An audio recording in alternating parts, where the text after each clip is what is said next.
Kicking off the list at number 10, hot topics.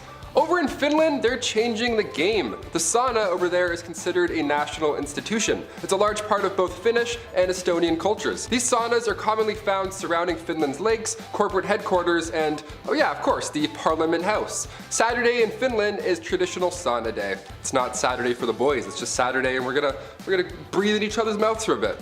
I can't even fit into a bathtub. I look like an octopus trying to escape a jar. It's not relaxing. It's not a good Saturday at all. I want to move to Finland. When government leaders can't agree on an issue, they take it to the sauna. How amazing does that sound? In the middle of passing a bill, dudes will just pause and then go hit the sauna. We need this over here. Finns describe the sauna as a secret weapon behind their diplomatic advances. Director of the Finnish Employers Confederation described the ritual, saying that it's easier to discuss problems openly. It's like when we're doing a presentation in class, they always say to imagine everybody naked. Well, this was just that scenario played out in real life. Take away the briefcase and tie, you're just a naked dude sitting on a bench talking about inflation. Kind of an odd picture when you think of it. Number 9, the outhouse. One thing I am glad I don't have to deal with anymore is outhouses. Not that I ever did, it's just something I don't want to do. I called the chief again last night and he said it wasn't it again. Outhouses have been around for a long time. Technically just a hole in the ground where the business is done. It wasn't until later a small wood shack was built around said hole, and then it became an outhouse. Because the design of the outhouse is quite simple, there is a few design flaws that really just don't make any sense. Okay, yeah, it had to be built away from the house, as it is a pit full of refuse that exit a human being, but it's also built away from your house, so if you gotta go bad, I mean, you gotta go bad. You might not make it. This also is not so fun if you live in a place where it's cold, and you have to dress just to take a leak. But really what is the craziest thing is that after a certain time, that hole is going to fill up with an unholy godliness I wouldn't wish on my worst enemy. And now you gotta move it somewhere else. I know they wouldn't fill up that fast, but after a few years living in the same place, there'd be a few holes everywhere, and that's just not good decoration, is it? Not to mention, if you were living in the time of the expanding West, an unseen rattlesnake or scorpion could make the potty time your last. I'll just stay indoors, thanks. Number 8, there's not a Visine for that. Does anybody else sneeze when they look at the sun, or is that just me? Do I have issues? I have a handful of allergies, and one of them apparently is a star. That's neat. My eyes are literally always dry. I think I forget to blink. I'm not really sure what's going on, but today there's a Visine, luckily, for everything. Eye drops are common, but written in the oldest book of medicine, the Ebers Papyrus, chock full of ancient Egyptian medical recipes, it contained old optical treatment. Even in Egyptian artwork, you can find ancient cataract treatments. British archaeologist Austin Henry Layard found these clay tablets from ancient Babylonia around 625 BC, and treatment for dry eyes was a little different than today. Today all you have to do is and you're good. Back then, you had to get chemicals from plants and then mix them with prayers. Good game, good luck. One ancient tablet described the treatment of the time, saying, if a man's eyes are affected with dryness, he shall rub an onion and then drink a beer and then apply oil to his eyes. Just mix all that put it in your mouth, and then thou shalt disembowel a yellow frog, mixed in its gall and curd and applied to its eyes. I don't even know what the that means. Like, imagine getting that on a prescription. You're like, a yellow frog? What? Number 7. One night with Venus, 2 years with Mercury. It wasn't too long after humans discovered toe curling that as much fun as that may be, there can be some unfortunate side effects. Knowing somebody in the biblical sense can transmit not so fun diseases, if you catch my drift. Like syphilis. Early stages being sores and uncomfortable rashes, late stages having much more serious side effects, like blindness, heart disease, and oh yeah, it can make you go crazy. So throughout history, and especially before there was antibiotics, how do you treat a disease so common amongst people participating in the devil's dance? Liquid mercury. Yep. People tried to treat a disease by consuming liquid mercury. When applied to the skin, it burned. Therefore, if it hurts, it works. It was noted that syphilis would go away after mercury treatments, but this could have just been a stage of the bedroom rodeo disease, as its symptoms disappear right before things get bad. This is also assuming that people taking mercury aren't getting sick of mercury poisoning in the first place. This practice continued way longer than it should have, as it wasn't until discoveries made in the 1900s that a better option for treating the brothel-related illness. Honestly, with this kind of logic, anything's possible. Sky's the limit when you're crazy. Number 6. The Great Stink of 1858. It's one thing living through a pandemic, but at least we're not living through something called the Great Stink. Yeah, the Great Stink of 1858. Who was responsible for this? What did you eat? What happened? Well, this was an event in central London and it lasted for a few months. In the summertime too, which is just great for great stinks. It was so hot and dry that the Thames dried up, leaving just sewage, just all that gross you can imagine. The smell was so bad, Parliament had to close for an entire day. I want to know who the first guy was to be like, you know what? Nah, I'm going home. This sucks. This sucks. Good call. In order to continue work, Parliament had to soak the curtains on the riverside of the building in lime chloride just so they wouldn't be sick. They had to soak it in chloride to be like, that's better, it's better, we think. They were on the verge of moving their entire operation to Oxford. That's how bad it was. Members of the committee were quitting their jobs. While this sounds all bad, hundreds of tons of limes were being discharged into sewers to help the smell. So if you had a stuffy nose in July 1858, you could have made 1,500 pounds a week just messing around with limes. You missed your shot.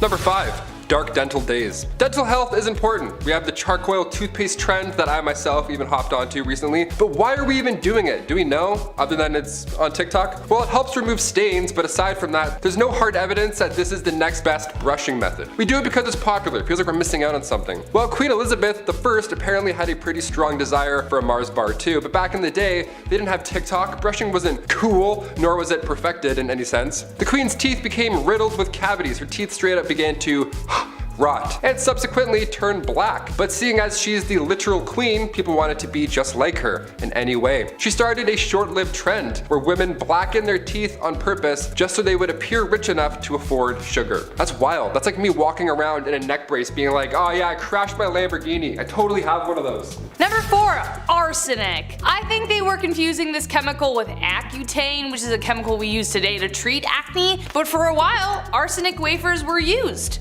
Yes. The poison, arsenic, the thing that would kill you, yeah, that one. In the 19th century, arsenic was marketed as a safe way to effectively clear your skin. It also claimed to restore a youthful complexion that we as humans always long for. Now, it did create a very pallid complexion, but not because it was restoring the gift of life, but because it was killing off the consumer's blood cells. Yay! It also cleared acne pretty well, but it also created a dependency on the product. If the user discontinued using the wafers, then the acne would return, even worse this time. Therefore, it would create a vicious cycle of slowly poisoning oneself to death because you'd have to go back on it so you look hot, I don't know. Number 3, the tricho system. Instead of plucking your eyebrows before prom or getting waxed head to toe like we commonly do so today, back in the 1920s, you needed the tricho system to remove any unwanted hair. This device was booming in the 20s. Hair salons just had to have this machine. And I'll call it machine. It was changing the game. By 1925, there were over 75 systems installed in beauty shops. And what you would do is you would sit at this large desk, face a tiny small window, and for a few minutes, you would just be beautiful. Just 20 simple treatments of this radiation beaming off your face, and then bam, you're beautiful.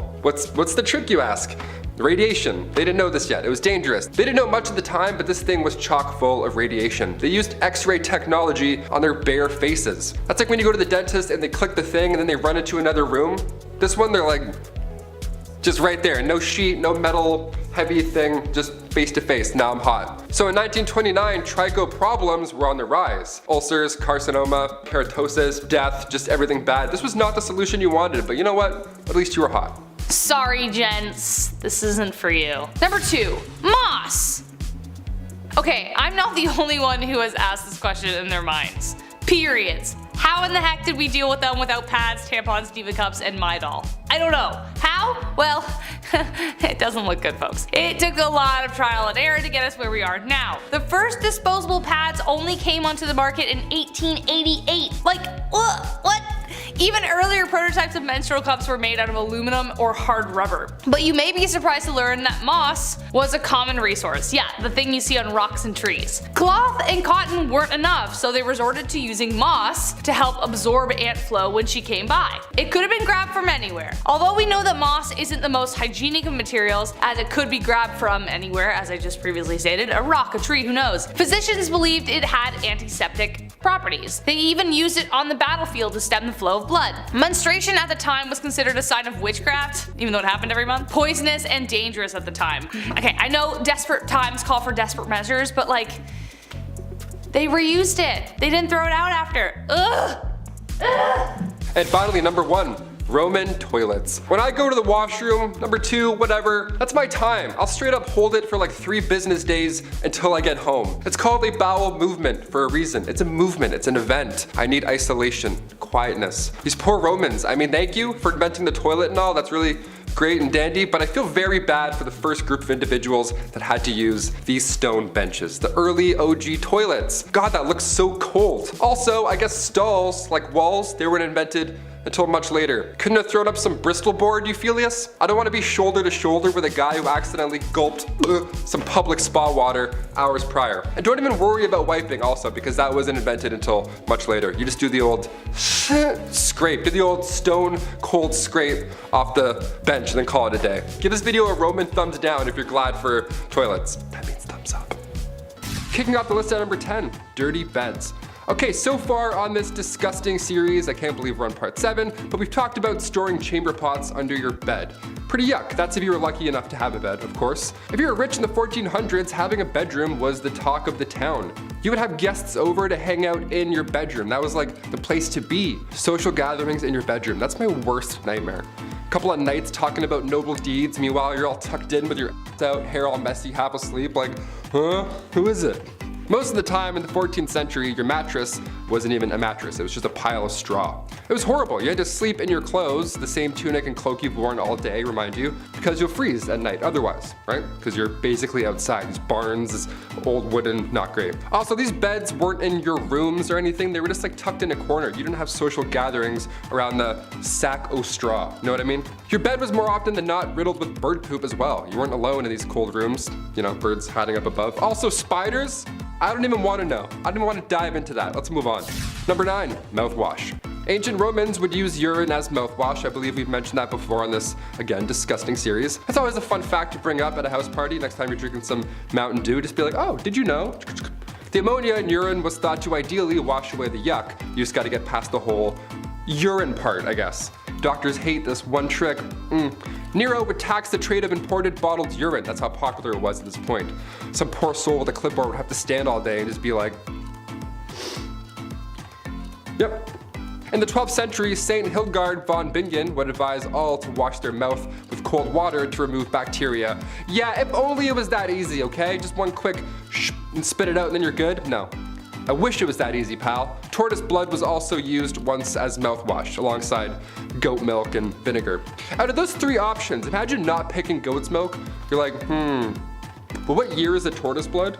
Number 8, bath beans. Not to be confused with bath bombs, bath beans we're talking about. Bath beans, beans in the bath. Bath beans were used thousands of years ago in ancient China. They were these bars, or beans rather, these chunks, they look like beans. They're made of bean powder, herbs, and much like our bath bombs today, they also included some nice fragrances. Just have a little bit of a The pancreas of a pig was also commonly used, so it wasn't totally nice. Once the blood was drained, you'd mix it with the bean powder and the nice stuff. Now originally it began by using leftover water from cooking rice. Eventually it became bath beans, which is, aka soap. Old soap. Some bath beans were loaded with ingredients much like the bath bombs we can find today, so they were all quite unique. You could make your own little bath bean. Number 7, purple nutsedge weed. Archaeology is fascinating. And no, I'm not just talking about dinosaur stuff. They look at rocks and be like, ah yes, a Viking was here thousands of years ago and he was a Libra. How do you know that? This is so impressive. Ancient sites tell a story, and Karen Hardy, an archaeologist with the Catalan Institute for Research and Advanced Studies at the University of Barcelona, she found another ancient hygiene practice while studying a prehistoric site in Sudan. Plaque, turns out, can last thousands of years. It calcifies once it mixes with food, then after it's stored below the gums, game over, it's there for good. Specifically, thousands of years ago, it was there to stay. We couldn't really get that out.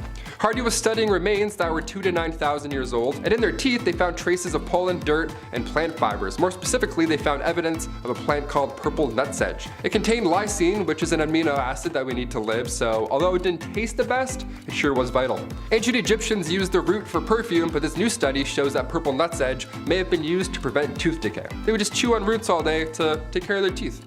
The plant produces antibacterial chemicals, so chewing on them would have been beneficial.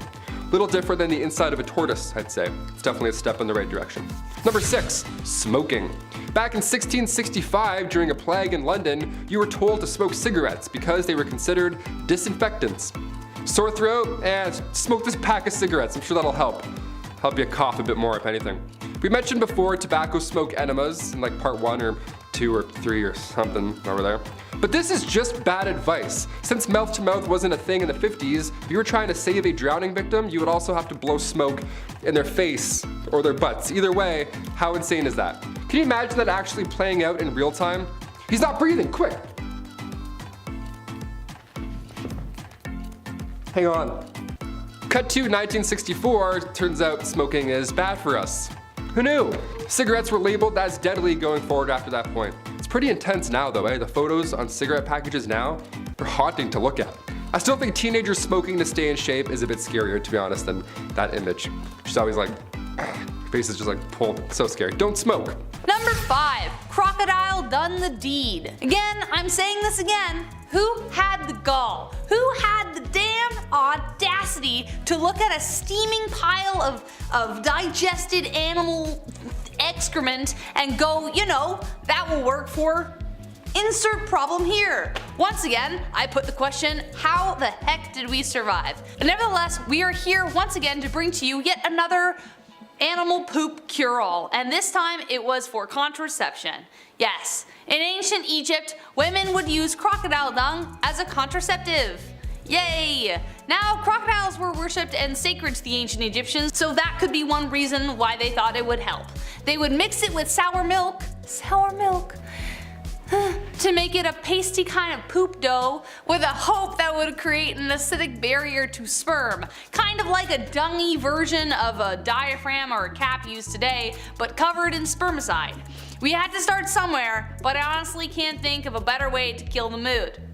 Hold on, honey. Gotta shove some poop out there. Number 4, sulfur for freckles. Ooh, this next one gets me hot. This next one hits too close to home. Sorry, frecklers. I love my freckles. Every summer they pop harder and harder. Better, faster, and stronger. I love them. But back in the day, there were some pretty insane methods to get rid of them. I know, get rid of them. How could you, right? How dare you? Having freckles in ancient Roman days meant you couldn't participate in your favorite magical rituals. Yeah, sorry Balthazar, I'll catch the next meeting I guess. I'm gonna go wash up. Having freckles meant you were impure or polluted. And in ancient Greece, having a beauty mark or 1,000 on your face or cheek meant a bright future was in store for you. So depends really where I am. But I'm like, huh? Medieval Europe, moles or freckles meant that you were for sure a witch. Great. That one they're onto something a little bit. I got witchy vibes. Ancient China, if you had a red or black mole, that was actually a good sign. But a brown mole, like this one, meant grave warning signs. Eee. So depending where and when you were, that freckle that you named when you were 7 could have possibly changed your entire life. In places where freckles weren't desirable, sulfur was used daily to get rid of them. We don't recommend lathering your face with sulfur. In fact, I think magical rituals are safer. Number 3, Versailles and other palaces. Did anyone else imagine when they were a kid that they were born in the wrong era and should have been like prancing around in golden embroidered gowns in palaces, or being in a masquerade decked in velvet across the room from your secret lover? Some more than most. Except there is a lot missing from that fantasy, specifically the smell. You'd think a place like Versailles with like halls of mirrors and lots of gold everywhere would be like the cleanest place to live in the 18th century, but the reality was stomach churning. Remember that red velvet dress? Well, that hadn't been washed in God knows how long, and you were stuffed in a room with people wearing the same thing, and everywhere was a toilet. That's right, nobles didn't wait to empty themselves in a chamber pot or bathroom of some kind. Versailles was their toilet. They would relieve themselves in empty fire pits, imagine if it was occupied, in the stairwell, behind doors, wherever they felt. Sounds too ridiculous to be true?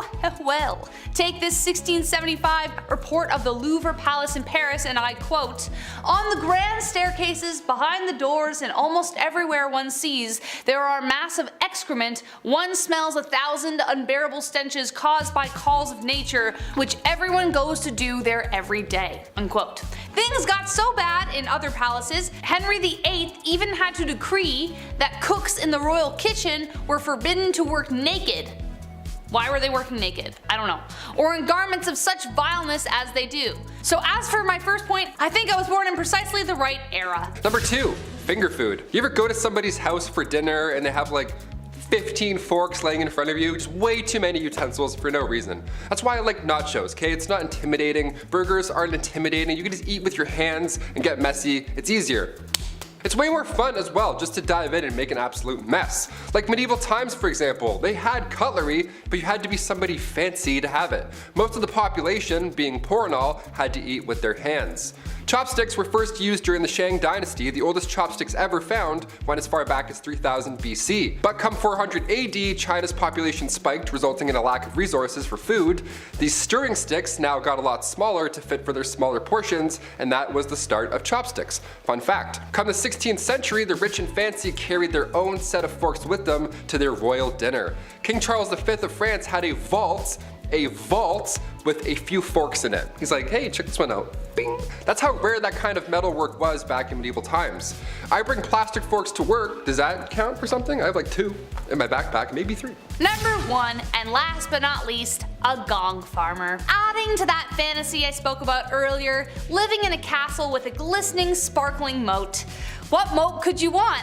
Well, I'm sorry to say that moats often doubled as toilets. Very often when castles were built, the toilets would be built high up in the castle hanging over the moat so that it would just drop right in there. But another way they would deal with their droppings was to build a toiletry over a cesspit, kind of like an outhouse, or kind of exactly like an outhouse. Except at one point the cesspit would fill up. Enter the hero of the hour. Today we have people with machines who do it.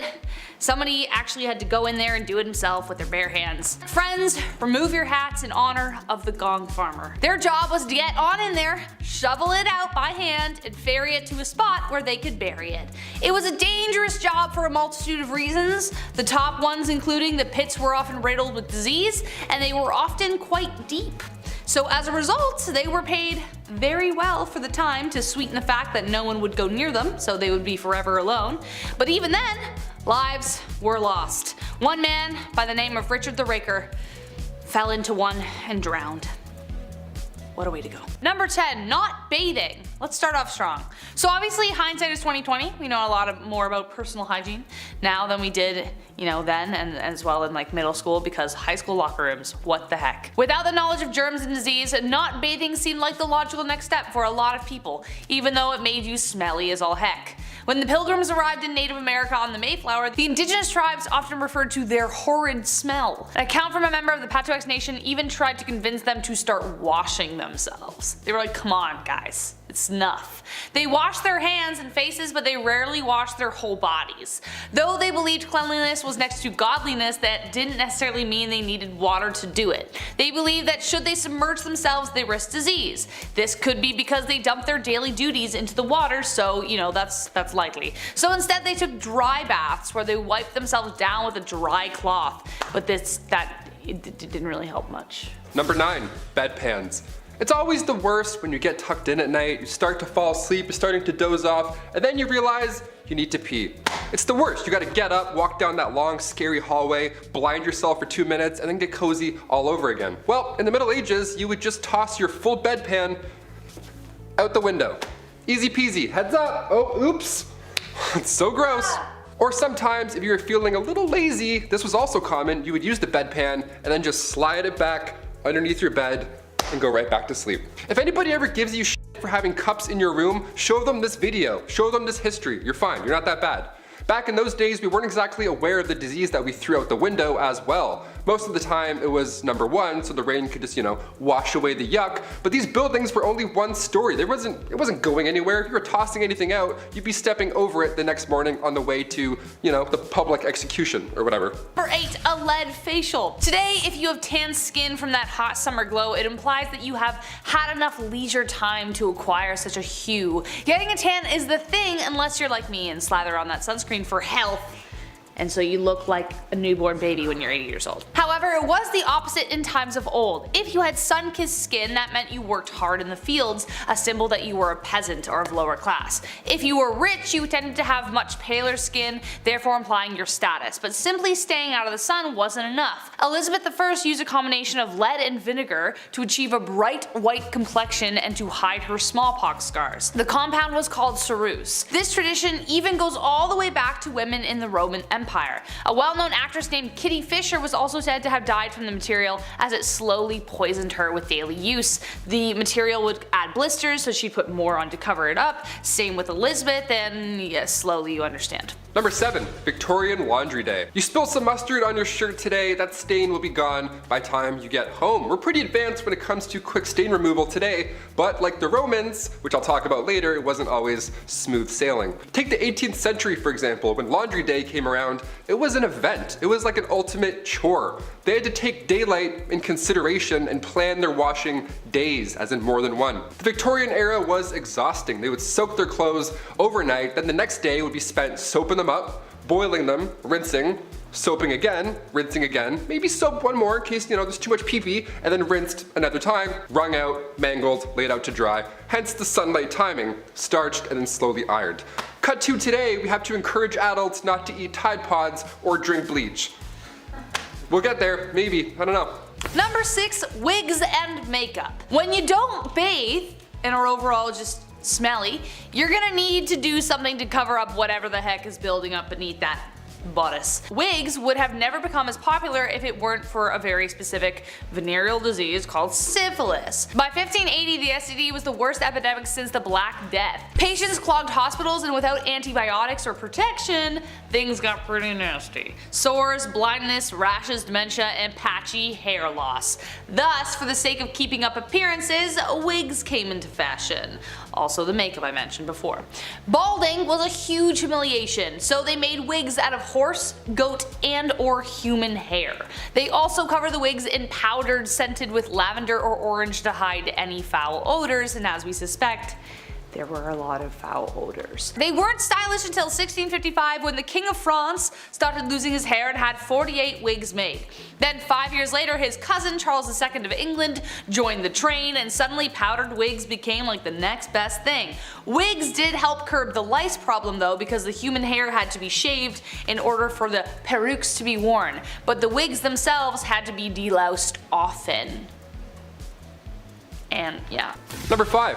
Shampoo. When my hair grew longer over the pandemic, I had a huge wake-up call. I had no idea what I was doing. I only used the Guy's shampoo, like the classic 4-in-1 shampoos. That wasn't working anymore. I needed some curl cream. I needed shampoo and conditioner, separate things. It takes time to figure out what works with your flow, but the ancient Romans, they didn't have Head and Shoulders. They would just dip their hair in cold water at a public bathhouse, also very public, and then rub and scrape oils away.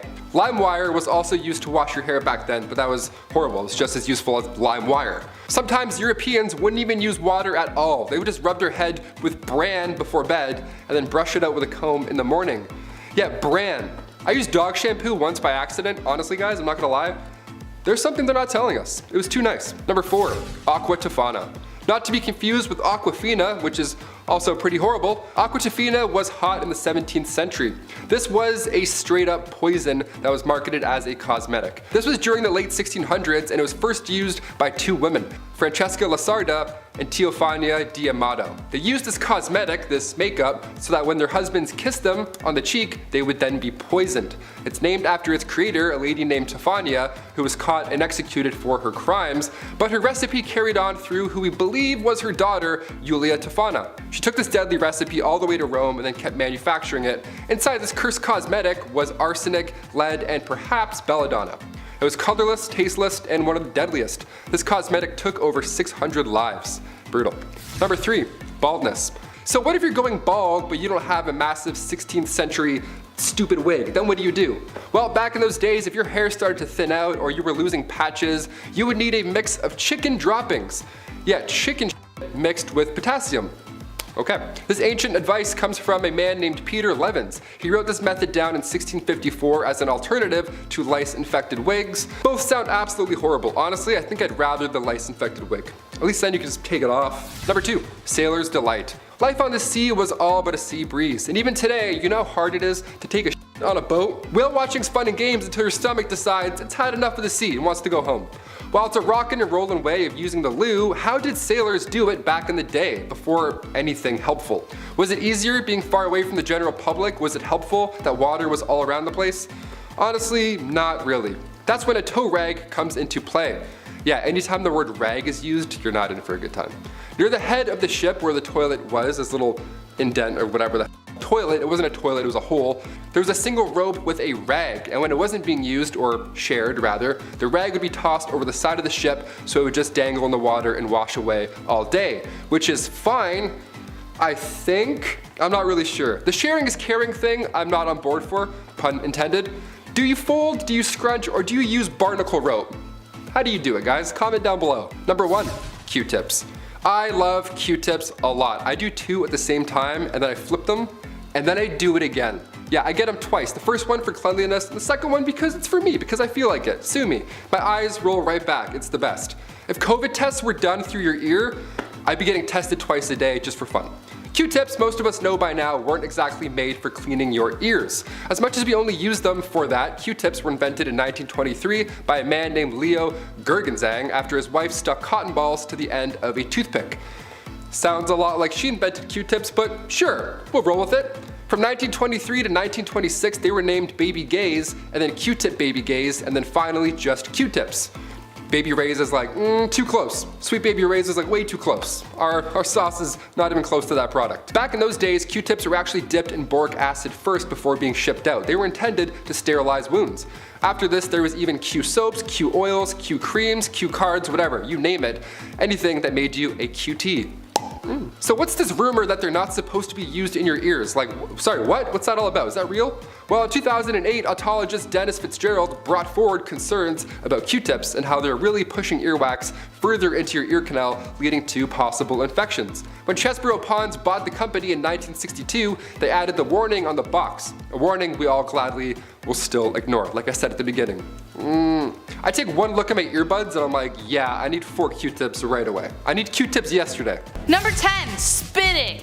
2 words, chewing tobacco. I am not the only one, I know it, who made this face while watching Western movies and some grimy guy just like spits into a bucket like pooh, some like browny green slime. In saloons in the old Wild West, spitting became so common that it had to be outlawed at one point. Men would spit tobacco onto the floor with spittoons and cup-sidors lined the bar. Most of the time, they missed. The job of cleaning them often fell to junior shop assistants, which was a worse job than cleaning a fast food chain bathroom. They essentially became little cesspools of disease, and people got really worried eventually because, no duh, they're spitting all their stuff everywhere. Following the devastating flu epidemic of 1918, plus the constant fear of TB, anti-spitting campaigns were undertaken and it was outlawed. Number 9, shine bright like a diamond. If somebody told you that your face was glowing back in the late 30s, that would be the highest of all compliments. You'd be like, oh my god, thank you. I am not a vampire, but thank you. Thoradia was a beauty product company that made radioactive creams, radioactive powders, radioactive lipsticks, anything to get your glam on, all for the price of radioactive products. It didn't end well. This is insane to me. They took pride in using thorium and radium lead to tone facial tissues and remove wrinkles and all that jazz. And the product was doing so well that it circulated in Italy, Portugal, Romania, Egypt, Belgium, and France. Worldwide. It wasn't until 1937 until the French government caught on to these little pesky side effects, some would call. So the radium would literally make your skin glow a bit. That was the pull. That was like the, no way, really? Debit. And alongside the glow, also you were having insane side effects that would ruin the rest of your life. Maybe that's Paul Rudd's secret. If his jaw starts to fall off, we'll know something's up perhaps. Number 8, the humors. Nope, this is not a joke. Though it sounds like it. Ever heard the phrase to be in good humor? Well, it goes back to this. I mean, probably. I actually don't know, but it sounds like the two are connected. The 4 humors were the basis of medical treatment in medieval times. The idea was introduced by Hippocrates all the way back in ancient Greece, which combined ancient science, naturalistic knowledge, and philosophy. The 4 humors were blood, yellow bile, black bile, and phlegm. They were organized to represent the 4 elements, the 4 qualities of cold, hot, moist, and dry, as well as the 4 seasons and planets. If something was wrong with you, then it was because one of the humors was out of whack. If you were depressed, something was wrong with your black bile, for instance. Do I know what black bile is? No, I don't want to ever know. Are you too hot? Well, bloodletting will be the solution for that. The factors controlling your humoral makeup involved sex, age, temperament, and many more. Bloodletting was the most popular way of balancing the humors, and it was assumed to have a relationship with most diseases, from smallpox to pseudoscientific hysteria. What, you horny? Let's bloodlet ya. Number 7, public bathhouse. Okay, this next one we haven't really moved on that much. We still bathe together, we still do it in like water parks, we swim in pools of pee-pee and then go down slides and burn our back skin off. Ancient Roman, so good, you're like, why'd you have to ruin it? Ancient Roman bathhouses were the older, yuckier versions of these water parks. They also didn't have slides, so boo. They would literally spread intestinal parasites in these houses, pools, in these massive rooms with massive pools. The Romans were figuring out sewage systems at the same time, which I'll talk more about later, gladly, but they were also the first to create heated public baths. My above ground pool wasn't even heated, but the ancient Romans were. Now I'm upset. I'm gonna call my dad after this. The archaeology and anthropology department at Cambridge discovered that Romans brought lots of parasites to Europe. Fossilized feces show that these heated, relaxing, rejuvenating bathhouses nearby were all but. I don't mean to undermine the ancient Romans though, it's not what I'm doing, okay? To be fair, they also brought lice and fleas. Number 6, no hand washing. I don't know. Believe it or not, washing your hands as a doctor before doing anything was a controversial idea. Today, especially due to the last 2 years, we all have a tune we sing while washing our hands to ensure we're lathering for like full 20 seconds. We've all done it. But when doctors discovered it was their fault people were getting sick, they didn't rejoice, they got offended. The whole conversation started because of a man called Ignaz Semmelweis. He was studying the differences between two birthing hospitals, one run by midwives, the other by doctors and students. The mortality rate at the latter was way higher than the other. They were dying from something known as childbed fever, more closely known as sepsis. After a series of trial and error, he hypothesized that it was because the students were touching cadavers and then touching the mothers. He then made them clean every tool in their hands with chlorine solution, literally the best thing to kill germs, though he didn't know that at the time, he just assumed it would work. Well, wouldn't you know, mortality rates improved significantly, but when he tried to enforce his findings, doctors were upset they were being blamed for the deaths. He ended up getting fired over it and eventually thrown into a mental asylum near the end of his life. Considering what we know now, that's rough. Number 5, bacon products. Who doesn't love bacon, right? Bacon is delicious.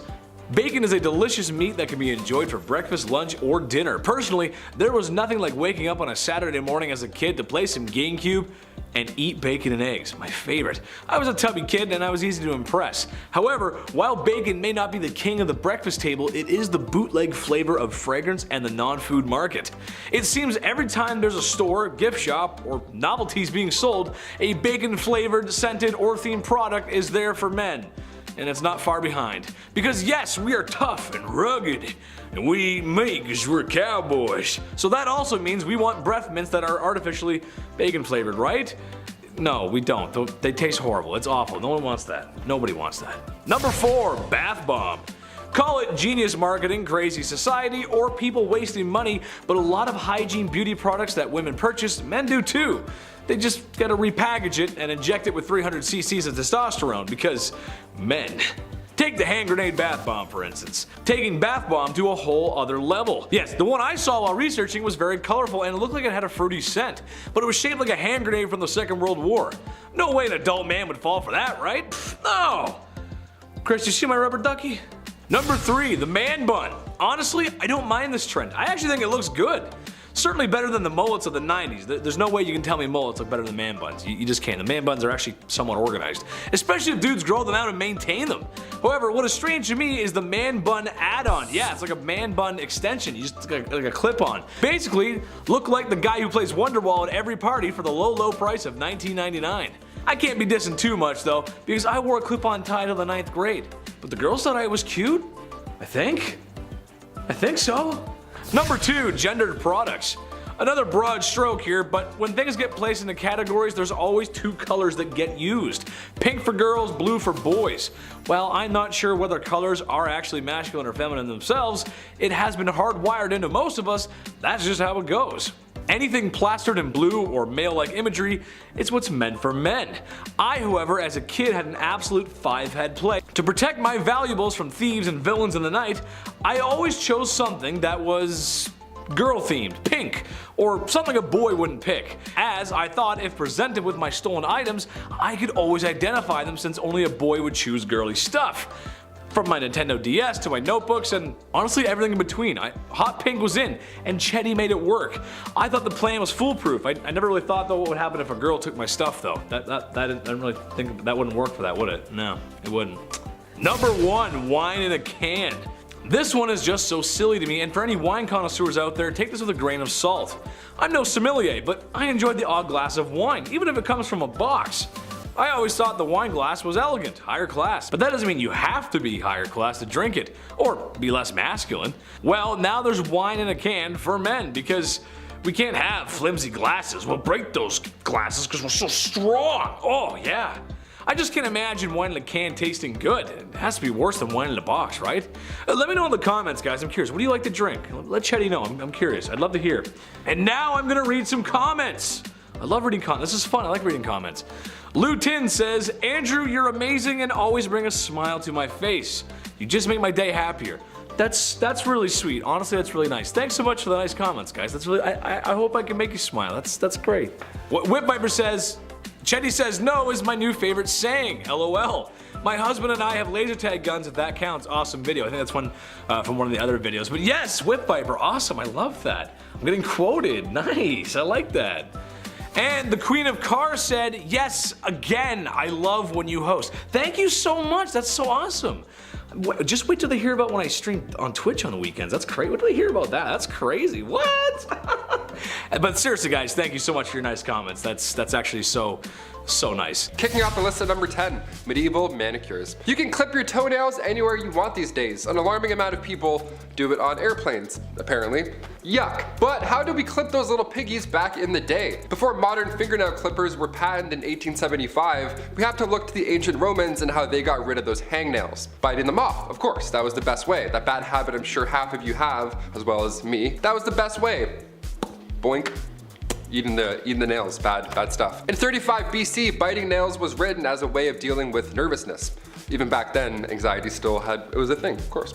Ancient Greeks had a tool that looked a lot like toenail clippers, but it was actually used for pulling hairs. I'll get into that one a little bit later. It's a bit more intense. Medieval methods for cutting your nails were usually to use a small knife. So around the Babylonian age, the newly invented scissors would just do the trick as well. You just gotta have really good aim. They're big, rusty, giant, comedically big scissors almost. Sandpaper was also commonly used as well, and to that I say great idea. We still use that today. Number 9, hot pokers. Okay, I absolutely hate this so much. It makes me cringe, and it will probably do the same to you. No wonder people are actually afraid of going to the doctors. Their ancestors had good reason to be. It was pretty much comparable to going to a torture clinic. Yeah. Though I have to say there was some sense behind this one. If you were to receive an injury where the loss of blood could be fatal, cauterizing the wound was a good way to stop it. But it would definitely suck. They would heat up a hot poker and apply it directly to the wound without the luxury of any painkillers. Obviously, this would be extremely painful. Would I rather bleed out? Or have this done? I honestly don't know. However, it would probably result in infection if not treated properly, especially considering that they didn't wash their damn hands as we found out in the previous video. But they wouldn't just use hot pokers for blood wounds, they would also use them to burn off hemorrhoids and STDs and I don't know, hopes and dreams. It was a bad time. Number 8, clamshell hair removal. Whew, here we go. Nowadays you can laser off any unwanted hair. Waxing as well, sounds like an absolute nightmare, but compared to how it used to be done, it's still our best method today.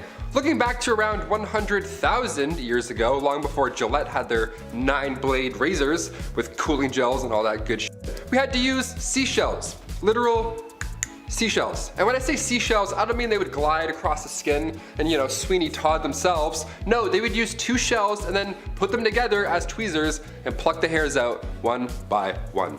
Seashells. Can you hear that? It's the sound of our ancestors plucking their eyebrows. They're still screaming. Sharpened clamshells were used later in the 19th century, and we realized if they're flat enough, we can swipe them off. So they were sharpening shells. Eventually they got to the gliding technique. Saves time, but still it was horrible. And if that sounds bad, 30,000 years ago, we used flint blades to shave. Yeah, just remember, when you nick yourself, it can always be better. Number 7, mouse skins. It honestly seems like we really can't get our eyebrows right. In the early 2000s, they were plucked within an inch of their life. Today we have brow pencils, waxing, soap brows, which I really don't understand. Back in Elizabethan times, they were plucked entirely off of the face to make foreheads look bigger. And now there's this trend. Eventually, bountiful eyebrows came back into fashion, and for those women who weren't blessed with such brows, resorted to mouse traps. That's right, in order to get that luscious furry frame above their eyes, they would catch mice, skin them, and apply them to their eyes. Yay! In the 17th and 18th century, more specifically, women of nobility were known for shaving off their eyebrows entirely and stick on the mouse skin. It was better if the mice had really dark fur because the popular look of the time was pale skin and black eyebrows. Gee, I wonder where Snow White came from. But even more hilariously, they would place their brows higher than normal so they walked around looking surprised all the time. Imagine one of them receiving the worst news possible while simultaneously looking like they just won the lottery. Also, the glue wasn't very good, so they would fall off at leisure. Your mom died. Oh no! Like what the heck? Number 6. Horsehair dental floss. Yeehaw! Okay, despite how annoying dentists can be sometimes, flossing is vital when it comes to mouth cleanliness. But using horses' hairs to do so, that just sounds counterproductive, no? Early human remains were studied and it showed these grooves in between their teeth. So they would sharpen these little sticks on both sides or use horsehair to get those hard to reach places. Even back then, way in ancient times. If it wasn't horsehair, it was thin, long twigs. Honestly, I'd rather use the twigs. At least that has like a scent of some sort. I don't know, like minto green, something like that. Horse back? No. It really wasn't until 1815 until a New Orleans dentist named Levi Spear started to use silk thread to floss in between the teeth instead of hair. Thank you, Levi. As fun as horsehair flossing sounds, I'm gonna stick to the spearmint. Spearmint. Levi Spear. Wait a minute. Nice. Number 5, bread and entertainment. Hygiene is health, and health is mental health. And that means after a long day, you need entertainment. That's why you came here, hopefully. They say that after bread comes entertainment. I feel the same. Where would my generation be if not for the ability to rewatch The Office infinitely? Aztecs have been theatrical killers, sure, but they also had a soft spot for the arts. During their crazy spring cleaning festival to save the world, you may just find the Aztecs enjoying music and poetry. Some of the poetry even survived the downfall of the Aztecs and is around today. I'd recite it, but I would need some help from Chris to help sound things out. I wonder if they had a poem for a stranger that comes from a faraway land to take all our golden riches away. Number 4. More than one way to skin a cat. Here I am talking about Aztecs, and that means I gotta talk about how bloodthirsty they were. Seriously, it's good they washed their hands because with the amount of blood on them, well, I don't have a joke for that, they just kinda got crazy with it. It's estimated that 20,000 people a year perish to sacrifice. That's way too many, dude. That's wrong. Which, if I'm being honest, those numbers probably could have helped you fight off the Spanish when they came to take everything. What do I know? Cutting the heart out of people while they were still alive, a lot of heads no longer attached to bodies, and something that's just so heinous. Texas Chainsaw fans rejoice, because the Aztecs loved a good skinning. Just a good old fashion peel skin off. Just take it off, George. George, take the skin off. I don't know why I'm Jerry Seinfeld skinning somebody, but sure. What do they do with the skins afterward? Do they throw them into the crowd and they cheer it on? Or, cause that's just wrong, man. That's not right. That's wrong, bruv. The chief was so upset by this one that he had nothing to say, actually. The chief is speechless. He's got nothing. Number 3, multiple wives. The act of doing the deed in the bedroom can be messy sometimes. It happens. A lot of passion. And keeping that area on your body and in your life clean is important. Or so says my 6th grade health teacher. I don't know, I wasn't paying attention. But you gotta think back in the day how sometimes keeping that area fresh was difficult, especially because we have no self-control and we went a little crazy with it. Take for example that having multiple wives was a status symbol, and let me tell you something, they weren't sitting around waiting for the new season of Stranger Things. They were doing as they do on the Discovery Channel. Number 2, get your money right. Any good accountant will tell you that treating your portfolio like good hygiene is a good idea. Go for multiple smells, or invest in multiple things. Check out what's on the market. Might be a new perfume, maybe a new stock. And while you're at it, dump a huge investment into fart bucks. Okay, well maybe not that accountant, but believe it or not, the Aztecs were great accountants and had good records of pretty much everything, which is unusual because most cultures in Mesoamerica just just didn't. And with the amount of gold and riches that the Aztecs had accumulated over time, it was kind of necessary. So you can understand that when the Spanish showed up, they were salivating at the sight of all the treasure that did not belong to them because Hernan Cortez was going to take it. Hand it over, you nice smelling weirdos. Number 1. Wiped out, dude. Through everything the Aztecs went through or did, it all came down to a fever and a cough. And many other symptoms, actually. All of their triumphs and losses, all their sacrifices, and all the times they tried to fend off the Spanish. Futile, compared to their fight against the sicknesses that the Spanish had brought over. Once there was a patient zero, it was pretty much all over. As good as their roots and medical herbs were at healing, ain't nothing gonna cure that black lung. If it can do what it did to a big handsome cowboy, then it can do the same to everyday people. Dutch! We got the Aztecs sick again, Dutch. I got some chocolate though. Hope you like corn in your chocolate, Dutch. Kicking off the list at number 10. Wiper no wiping. On part 3 of the series, we of course brought up the worst job in royal history, the groom of the stool. Wiping was a royalty. We didn't have the fluffy bear family telling us to hashtag enjoy the go, where they used an incredible amount, just a wasteful amount of toilet paper. Those bears, so wasteful. We had to improvise back then and use leaves. And by we, I mean medieval peasants, not us. We discussed Romans just pooping through cold cement benches, but what did they use to wipe after the fact? Well, that was the sponge on the stick method, which I'll be honest, that's my favorite of the ancient methods. Because you know somebody had the perfect stick, right? Like one that was like, just the perfect angle to really get in there. No, the sponge on the stick wasn't that fun at all. It was actually communal, it was all bad. You had to share it, be like, oh, okay.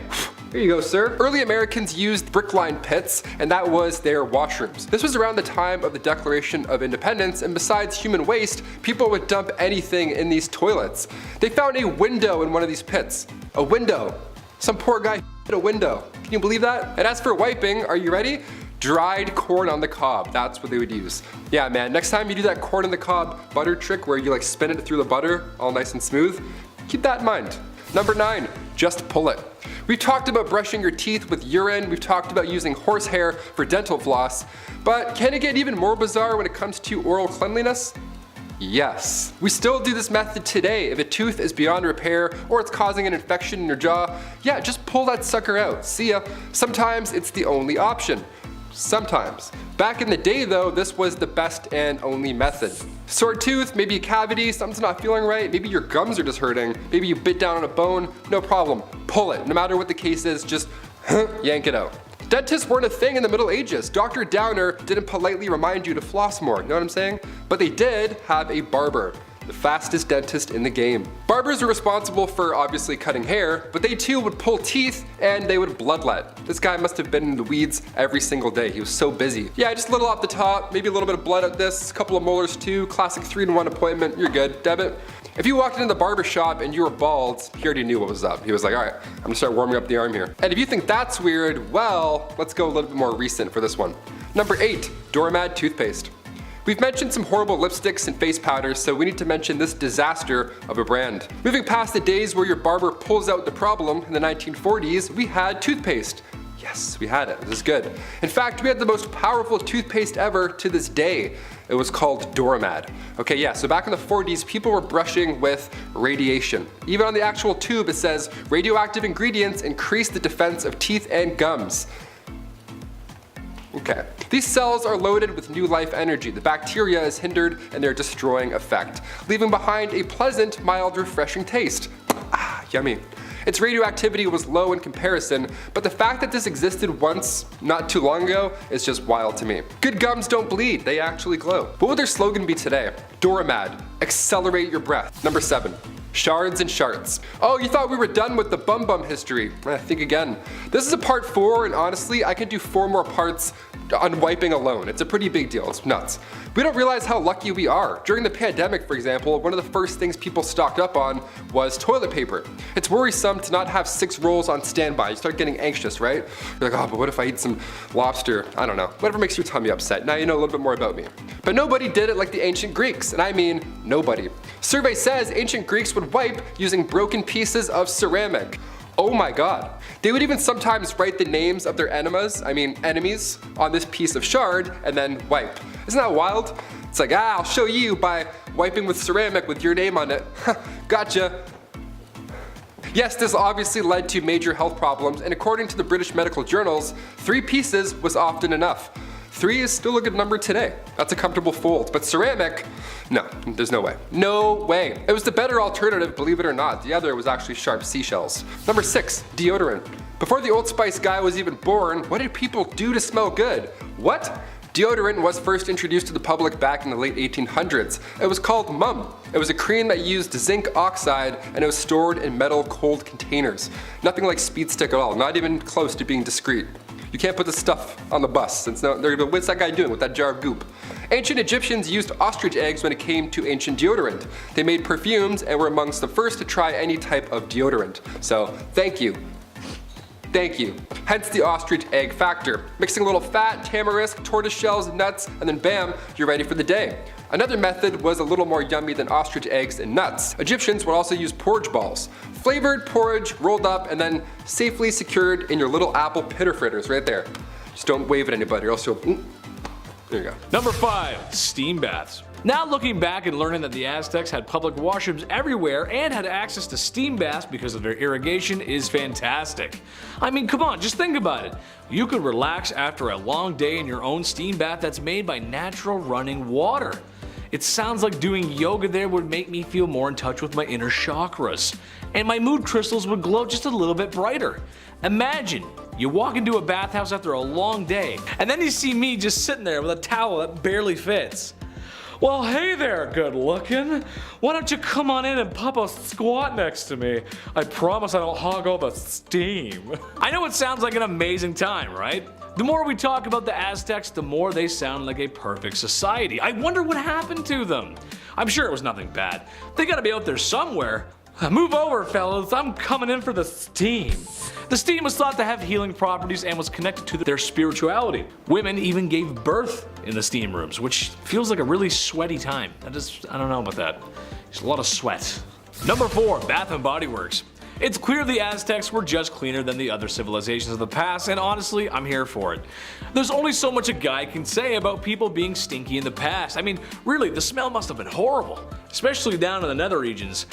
My lady, I would like to have a child with you, but the fragrance that is coming from both of our undercarriages makes me want to get into my carriage and drive it into the nearest body of water. Yes. Aztecs were making soap like it was their day job, using various herbs and plants to create much nicer smells and perfumes. However, during the rainy months, Aztecs wouldn't wash or wash their clothes in penance. But I guess 1 month isn't so bad. Strangely enough, women wouldn't wash their faces when men went off to war. I'm not sure about that one, but hey, I'll take it. Gold star for staying clean, Aztecs. Gold star. Number 3, Bath and Body Works Part 2. Okay, another scenario. You're in the 6th grade. You're sitting at a desk and listening to Mrs. Smith, and she's going over what today's art assignment is. As you begin to reach for your favorite shade of red crayon, an odor hits your nose. It's unlike anything you've ever smelled before. And it's coming from your armpit. Puberty-induced body odor. Not to worry, your buddy has a can of the finest spray deodorant there is. He hands you a black can that says Axe. You are now one of them.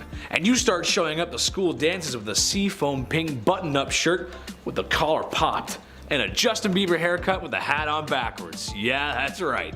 All while drenched in a can of Axe's finest. Shark tooth necklace shows every girl in the room that you're a tough guy. God, those guys are the worst. Okay, no, the Aztecs didn't go that far, but they were aware of the horrors of the classroom BO and recommended a special bath prepared with lovely smelling aromas, which makes sense. Good smells go in, bad smells from your bum, they go out. However, there's 2 ingredients that make me question things. Apparently, no odor-killing bath is complete without a fresh bone from a dog and a human. I'm just gonna leave that with you and think about how you'd feel with 2 bones floating in your bath. That's disgusting. Apparently they had to be fresh too, that's gross. Number 2, the Aztec Classic. I'm glad the Aztecs had better hygiene because for once, I don't get super queasy talking about the things people did. However, it wouldn't be a video about Aztecs if I didn't talk about their favorite pastime.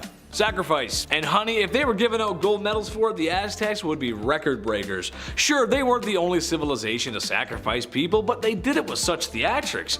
It would make my old theater teacher very proud. But unlike most civilizations, the Aztecs did this all the time. Whenever the calendar called for one, it was time for one. And if they ran out of people, they would go grocery shopping for more. Or actually just go to war and take people, which is not good. Just know that when a chief or a religious leader cuts the heart out of a man whilst alive for the entire city to see, he most likely had a clean cloth and water to wash his hands, making modern surgeons proud everywhere. Number 1. The European bug. It's safe to say that Aztecs, while not as clean as people today, they were striving for better hygiene, more than any other civilization at the time, really. However, no amount of hand washing, sacrificing, or putting herbs in your bath can prepare them for the Spanish. Not just the swords and the guns and invading and such, no, I mean the sickness that Europeans brought with them. It's a plot similar to War of the Worlds, except the invaders brought all the nasties with them. No matter what the Aztecs did, it wasn't going to stop the waves of lovely things the Europeans brought over. Armpits are clean, but now they got black lungs. There's too many diseases to even name, there's a lot. Number 10. Suck on a clove. Bad oral hygiene was not permitted back in ancient China. Bad breath, even less so. For example, if you were going to be seeing the emperor, it was required that you suck on a clove beforehand to make your breath all nice and fresh, just in case. I think I'm going to use that as an insult. I'm not going to say it again because I feel like, no. Yes, I like this. Other than breath fresheners, the ancient Chinese used primitive toothbrushes made of willow branches that were rinsed clean and then chewed to make all hairy and stuff. And then dipped in some of this tooth cleaning powder made of a bunch of different ingredients like pork teeth, saponin, ginger, cooked Remina glutinosa, mulu, eclipta, lotus leaf, green salt, and other things I don't want to struggle to pronounce. Okay. Before that though, they would also use salty warm water as a mouthwash, which would make their teeth more firm and help clean them. I actually do this like every once in a while after I brush my teeth too. It's actually really good for your gums. These ancient Chinese knew what was up. Number 9. Bathing. In ancient China, the etiquette of a gentleman demanded that he wash his hands 5 times a day, take a bath every 5th day, and wash his hair every 3rd day. Bathing every day was a bit of a superstitious no-no, started by northern Chinese societies that would actively avoid cold water or bathing in the winter to avoid getting a cold altogether. And not bathing at all was considered barbaric, like those pesky Mongols who hated bathing and who were hated by the Chinese. Honestly, that part is kind of fair. They kind of sucked. So yeah, to kind of reach a nice midpoint, the norm was to wash once every 5 days. But that was for the nobility. The common people had access to giant bathhouses where they would go, and I mean, they could go whenever they wanted, really. I shower every morning. I have heard that's bad, but I don't think I'd willingly go for like 5 days without washing, so I don't know. Maybe I gotta move it to every other day. Somebody give me advice, please. Let's move on. Let's just move on. Number 8. Rice water. So, the Chinese washed like once a week. That's fine. But how did they wash? What did they use? Well, in the beginning, it was actually common to bathe using rice water as your go-to. It would be used as both body wash and shampoo. The rice water was really good at removing oil and keeping that hair and scalp nice and beautiful, as well as keeping skin nice and silky smooth. The rice water also contains starch, protein, and vitamins that are really good for us. It helped with lower back pain, frostbite, and it was really good to help relieve some of the exhaustion after a long day. Most baths are good at that, honestly. The Chinese also used honey locust that was really good for eliminating dirt and treating rheumatism and ringworm. Both rice water and honey locust were used for doing laundry as well, with honey locust keeping clothes unfaded and in good condition. As far as ancient cultures go, the Chinese are already far ahead and we're only on the 8th point. Number 7. Threading. Bet you didn't know that hair was not really people's favorite thing in ancient China. I saw somewhere that they even referred to it as thread-like things of troubles. Why the hate? I don't know, but it was part of the reason monks would completely get rid of it. Other people would remove their hair too, and one way of doing that was the practice of threading. A form of hair removal that is still a thing we do today, actually. Now, I apologize if I messed this up, I've never had it done, but threading basically consists of a thin cotton or polyester thread that is doubled, then twisted, and then it's rolled over areas of unwanted hair, plucking the hair at the follicle level. In our modern day and age, it's typically used for eyebrows to shape them and keep them gorgeous. In ancient China, they would use threading to deal with facial hair, which, I guess eyebrows kind of count as facial hair. So, threading isn't really opportune for arm or leg hair though, so it's just a pure facial thing. Good to know. Number 6, combs. Yeah, some people didn't like hair, but those who deal with it made sure to keep that stuff nice and combed. Combs were all the rage. A province of China even got the nickname of the home of combs, which is a great name. Whether they would be made of wood, stone, or animal bone, many combs were made with care and craftsmanship. Comb shops would open up all over the show and people would carry combs as accessories. They'd come in all sizes. Get yourself a comb for the weekends, a large comb to get all your hair at once, a comb to hold your hair in place. Heck, get a comb to help weed out those pesky lice. Number 5, the human fly trap. This is honestly so 5-head. A brilliant play. Might be one of the best moves I've ever seen. Have you ever been to a picnic with a nice sandwich, some fresh crisp potato chips, and an ice cold lemonade as you sit on a warm blanket, enjoying the view just over yonder? When all of a sudden you are attacked by a swarm of bugs that just ruin the vibes. And now you don't even want the sandwich. Who made this lemonade? It's so bitter. I don't even like chips. The pharaohs of ancient Egypt felt the same way, except they had a great way to deal with it. Simply take a few of my servants and slather them in honey. Place them away from our royal picnic and bada bing bada boom, you got no more flies bothering you or your sandwich.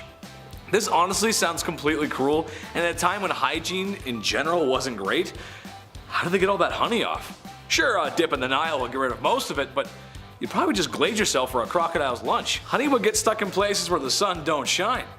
And just like shame, you can never really wash it off. Number 4, ancient sunscreen. As soon as summer comes around, game over, honey. I burn so easily. I have freckles for 2 days, then the rest is just red and just bad, all bad. That's why I'm a fan of winter. I don't have to keep applying sunscreen to my face all day and feel like I'm about to faint. But how did Egyptians beat the heat in ancient times? They didn't have Banana Breeze SPF 35. What did they do? Well, ancient Egyptians valued their skin as a symbol of beauty. You think your morning skincare routine requires a lot of work? Yeah, buckle up. Their routine was written on a tomb wall and also scrolls.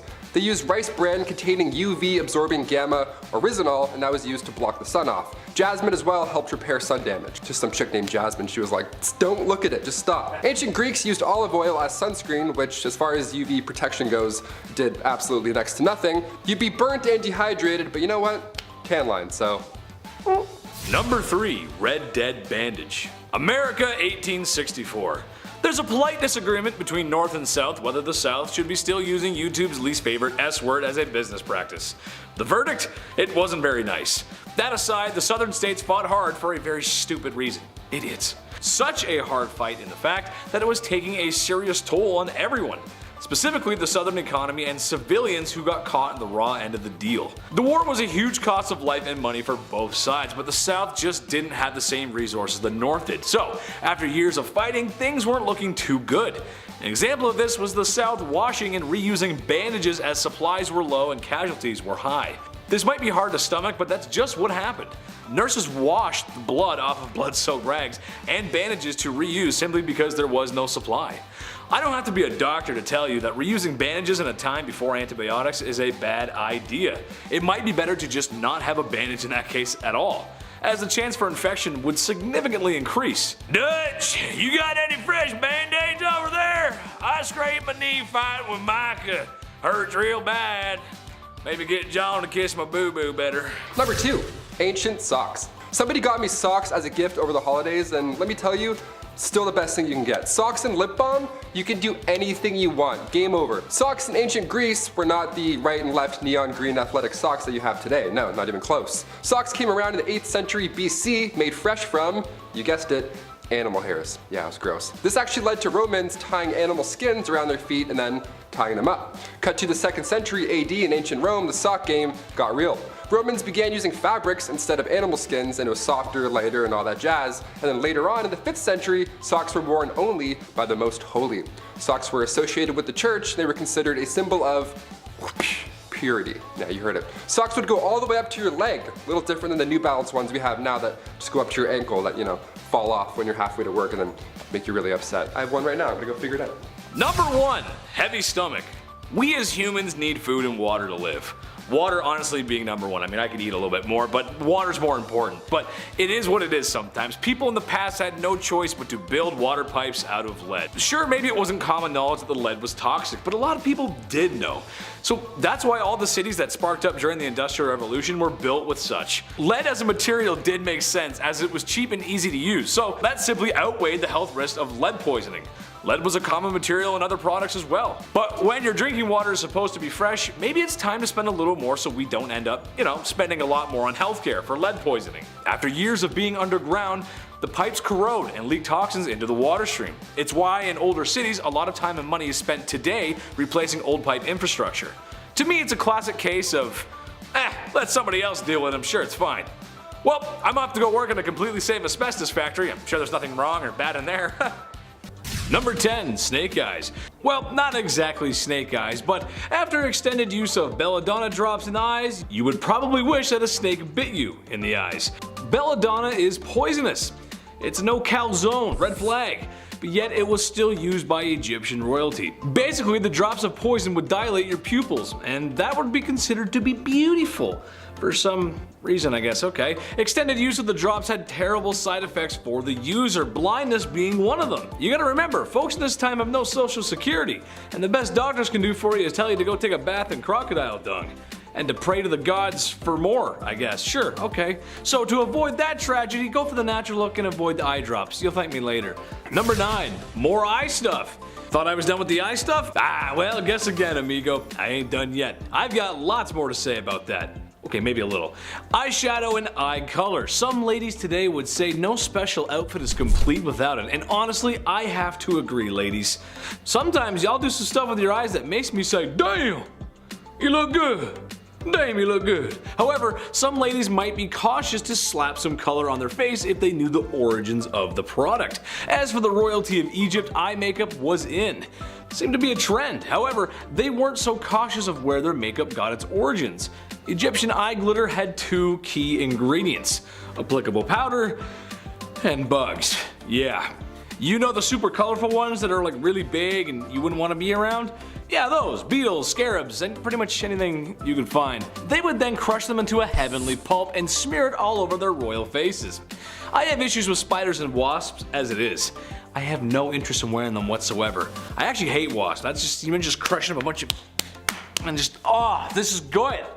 Oh, I love this. This is the best. Yeah, no, don't do that. Number 8, sweet traps. When you're royalty of one of the most successful empires and civilizations in human history, it means you ain't gonna lift a finger. Less than any other celebrities do today, probably. So what to do with all that extra time in your hands instead of living like everyone else? Well, how about a picnic? That sounds nice, actually. Sounds great, right? Except when we bring out all of our favorite treats, the flies and bugs bother us, and we can't look beautiful if we're covered in bugs head to toe. How did the Egyptians fix this, you ask? Well, it's simple. Don't let the bugs bite you in the first place. Basically, you get one of your forced volunteers, maybe a couple actually, and you slather the poor devils in honey, till they look like your favorite pastry from Tim Hortons. Place said glazed serving away from the picnic, and now you can enjoy it in sunshine and peace. The screaming of being eaten alive by bugs might dampen the mood, so just wear earplugs, it's fine. You stay over there and just get eaten, it's fine, no problem. No problem. Number 7, unhooded Sith. Circumcision is important in a lot of cultures of yesterday and today. Now at this channel, my job is to come out here every week and make you laugh. So to the men out there who still have their Jedi robes, imagine every day of your life you got sand in places that sand shouldn't be. Anakin Skywalker's worst nightmare, and honestly explains why he hates sand so much. But perhaps one of the reasons Egyptians used this hygiene service was to stop sand getting in their wiener's one-eyed bandit. There's no showers, nothing to really get it out once it's in there. That's no good. I guess you could take a dip in the Nile River, but there's too many crocodiles in there, and who has the time to jump in the Nile River when they're busy being forced to build large structures that will stand the test of time? So you better line up, fellas, or be cursed to feel like Anakin Skywalker for the rest of your life. The prequel one too, not the cool animated one, the one that whines a lot. That one. You don't want to be that one. Number 6, nice dentist. Turns out not all Egyptian dentistry is completely awful. It turns out they may have come up with the first toothbrush. Other civilizations had examples of one too, so it's hard to tell exactly, but The Egyptians had one. But one thing they did have over everyone else were Tic Tacs, or breath mints actually. Honestly, this makes a lot of sense. Imagine it was Valentine's Day, you just walked past a large pyramid. There's sand in places on your body where sand just shouldn't be. When you notice the smell of your breath, and it's something awful. But not to worry, because you purchased breath mints from the market. Yes, that's right. Now smooching with your Egyptian sweetheart can go on without a hitch. The mints were made from nice smelling herbs and mints, sometimes roasted over a fire to form little candies. An ancient Egyptian solution to an ancient Egyptian problem. Kinda like that one actually, kinda nice. Good, put a mint in, it's kinda nice. Number 5. Face care. So we've gathered that folks in the Middle Ages didn't bathe often. But when they did, it was just the necessities, right? They didn't have time to, Old Spice all their stuff up like they do. They didn't have time to dance in the shower and shower backwards. It wasn't a fun event. Hands and face, that's it. That's all you really need anyways. If you couldn't afford a walk-in shower back in the day, you'd have to invest in an ewer and basin. You would all have to share the same thing and take turns dipping your hands and face in all day long, just the same. Protecting your face was vital for ancient Egyptians 6,000 years ago. They would honor the gods with makeup, but at the same time, it would also protect their skin from the sun.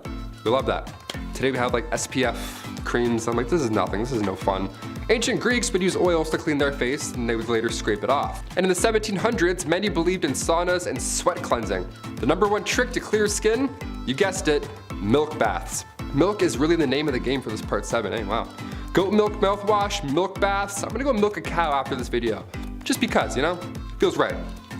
Number 4, python bile. Yeah, I just said python bile. So if you're eating food right now, I'll give you a sec, hit that pause button. Not only pythons also, but numerous animals, their bile would be used to treat ailments.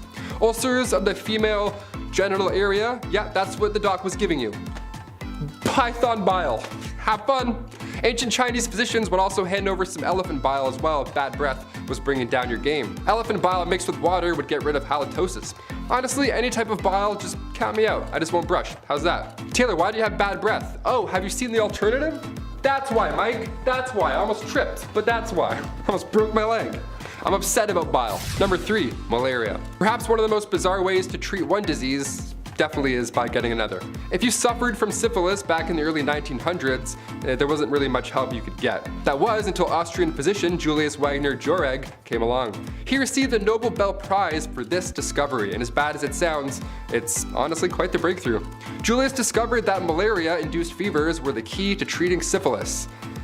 Nice. Now I guess, we don't do this anymore because, well, malaria is still horrible, and a hefty amount of patients lost their lives trying this method. So no, we at Bumblebee do not recommend this method. We have other ways to treat it now. Number 2, rabies.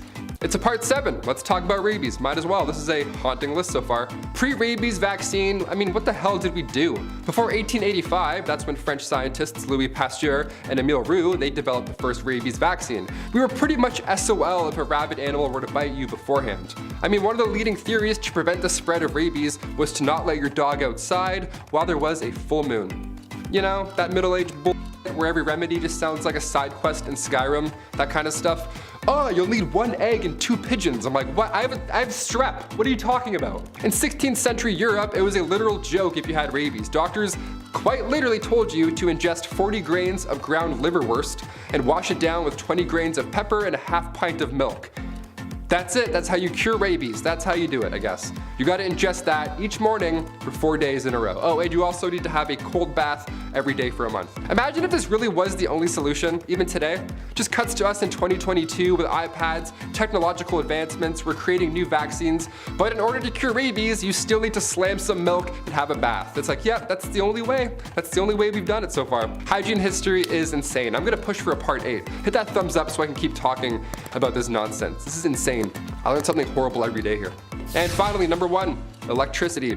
Electroconvulsive therapy, or ECT, has been around a lot longer than most of us think. It just didn't work back then, Also, we don't call it shock therapy anymore. We're well past that. Tiny electric currents would be sent through your brain, ideally changing its chemistry, and over 1,000 people a year undergo this treatment. But back in ancient Roman times, this procedure, of course, was a little sketchy, just a little wee bit. They would use electric eels. Yeah, they would hang out with a bunch of electric eels to hopefully relieve a headache. Again, I'd rather just have a headache. I'm not trying to become a Spider-Man villain, okay? I'm nearsighted. Today we believe the seizure aspect is beneficial, but back then it was believed that electricity was the key here. We would drink electrified water and wonder why nothing's happening. Kicking off the list at number 10, Coremlu. It's the 1930s, you're looking for a way to get rid of those upper lip hairs. Well, Coremlu promises to have your back. They actually promise to have your armpits as well.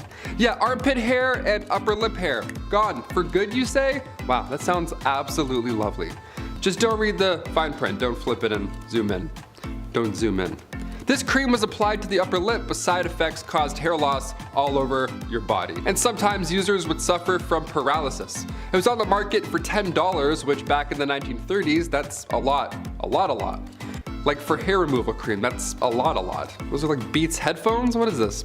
The Journal of the American Medical Association called this product out as viciously dangerous. Rightfully so, and those who suffered from those harsh side effects collectively sued the company into bankruptcy come 1932. The silent killer here in the cream was thallium, commonly used as rat poison.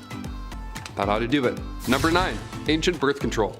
Although birth control today is easier than in ancient times, it's still a chore. It's routine, it's something you have to keep track of daily, and things go wrong if you don't and lose track. There's a plethora of side effects. You have to take fake ones just so your body, your hormones are all over the place. You can get cancer from these, you can get blood clots potentially.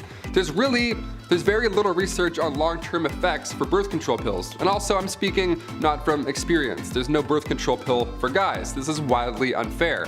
I have the most respect. These pills mess you up. My friends will tell me their side effects and I can't believe it. You're all troopers. Ancient Egyptians, their method of ancient birth control was by mixing acacia fruit with honey and ground dates. This paste would then be used directly, and believe it or not, it was rather effective. Acacia gum ferments and then turns into lactic acid, which can prevent pregnancy. Not all of these ancient methods worked like this. There's another that's really bizarre, and I'll save that for the end. It's absolutely insane. I can't believe it. We'll ease our way there, we'll start nice.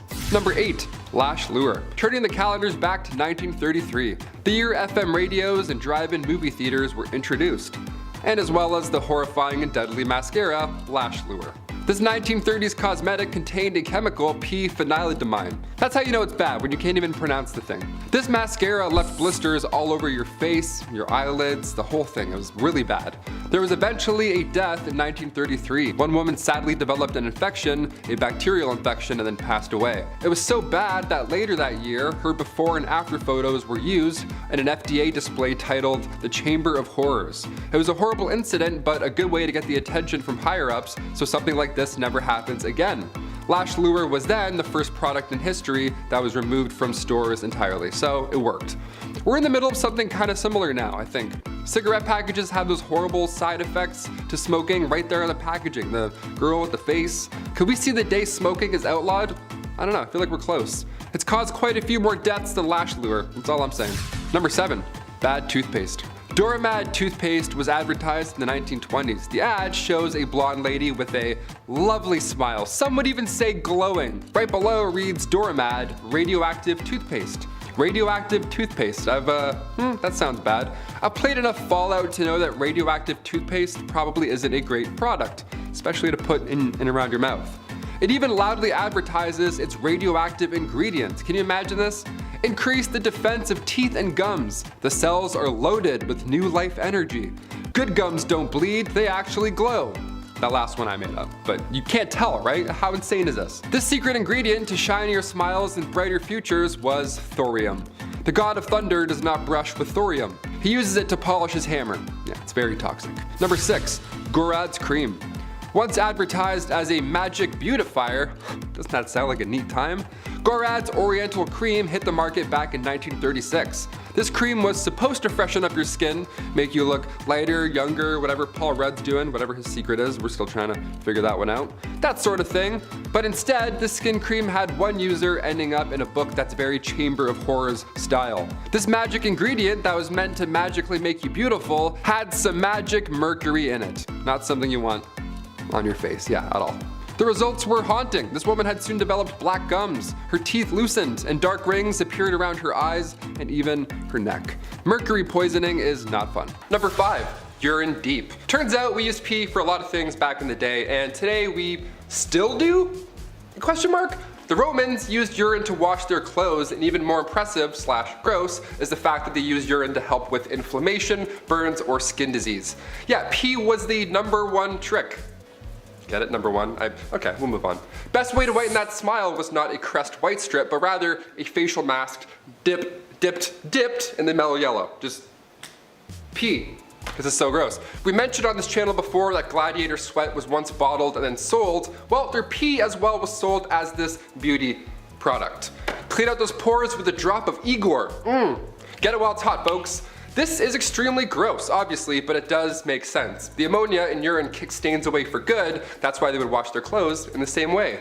Now we get it. History. Gross. Number 4, rush plants. Today we use chic shag carpets that, you know, really tie the room together. Sips White Russian. But back in the olden times, they used something called the rush plant to pad their floors. But the thing was, this layer of dense plant material was a breeding ground for nits, ticks, and other creepy crawlies. It was a really unsanitary situation, but like, what else were you supposed to do? However, this kind of flooring made them vulnerable to disease and infection. The reason being, as these floors would not be renewed for sometimes 20 years, the bottom layer, left undisturbed, would accumulate a lot of really gross stuff like animal droppings, feces, the piece of grizzle you dropped that one time, fish scraps, whatever. So it was just not, it was like basically a swamp down there. Number 3, royal bum. The groom of the stool is a little bit different than the groom of a wedding. It was perhaps one of the worst jobs to have, but, pun intended, it's one of the most important roles. The groom of the king's close stool was a position created during King Henry VIII's reign. Their job was to wipe the king's butt. And if that doesn't sound horrible enough, this poor lad would carry the king's stool with him, like on his back, like a JanSport, and then monitor the king's meal times, and they would plan their day around when they thought the king would take a shit.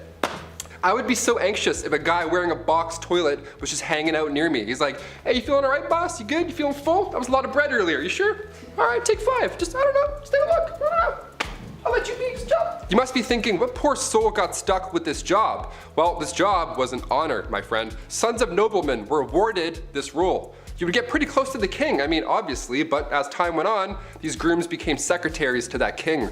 Pretty good upgrade. Eventually, getting a higher pay and benefits. Yeah, I would hope so. Even the king's walking, talking toilet gets dental back in the day. How neat is that? Number 2, eagle dung. I'm honestly not even sure what to say about this. You know? You have to have some kind of magnificent conviction to be like, I have no reason to believe this is true, but I am 110% sure that bird dung will fix it. Like, that's some kind of confidence I don't think I'm ever gonna get. Eagle dung was a common substance found in the birthing room of all places.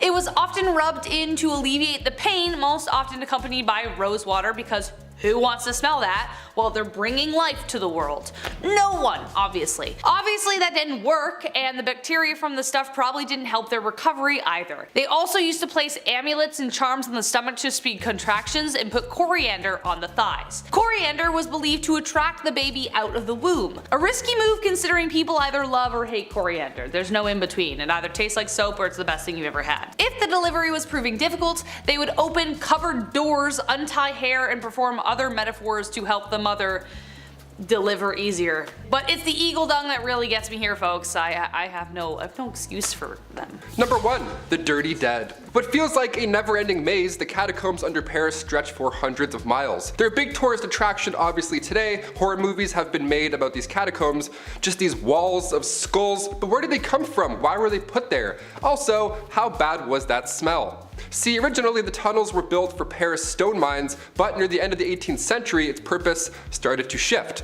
Cemeteries were starting to pile up, and I mean that in a literal sense, disgusting. There was nowhere to put all these bodies, and everybody else started to get sick because of them, because they were breathing in, you know, dad corpse hot dog breath.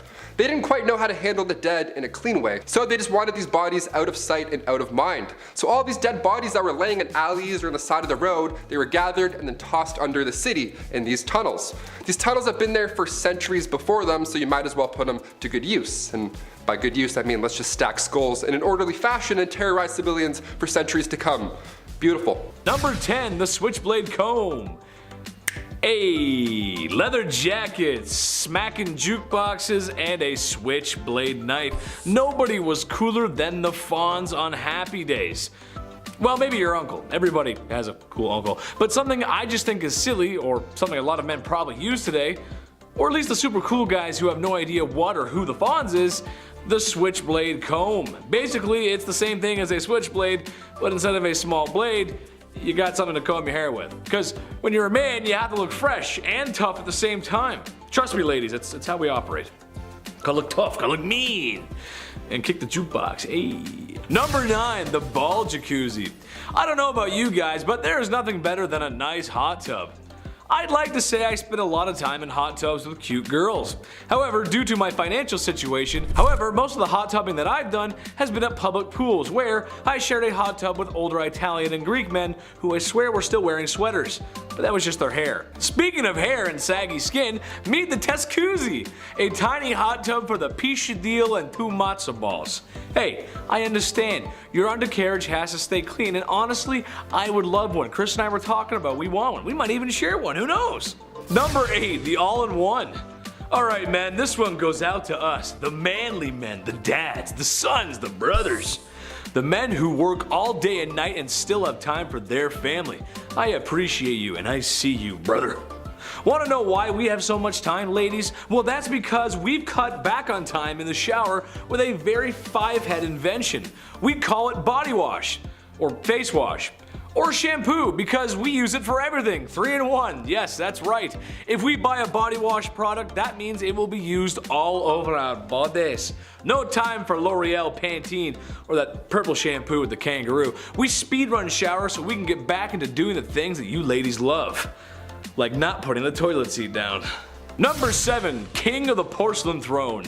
Kings, I hear you. Life can be busy and the shower speed run is not the only product that we've invented.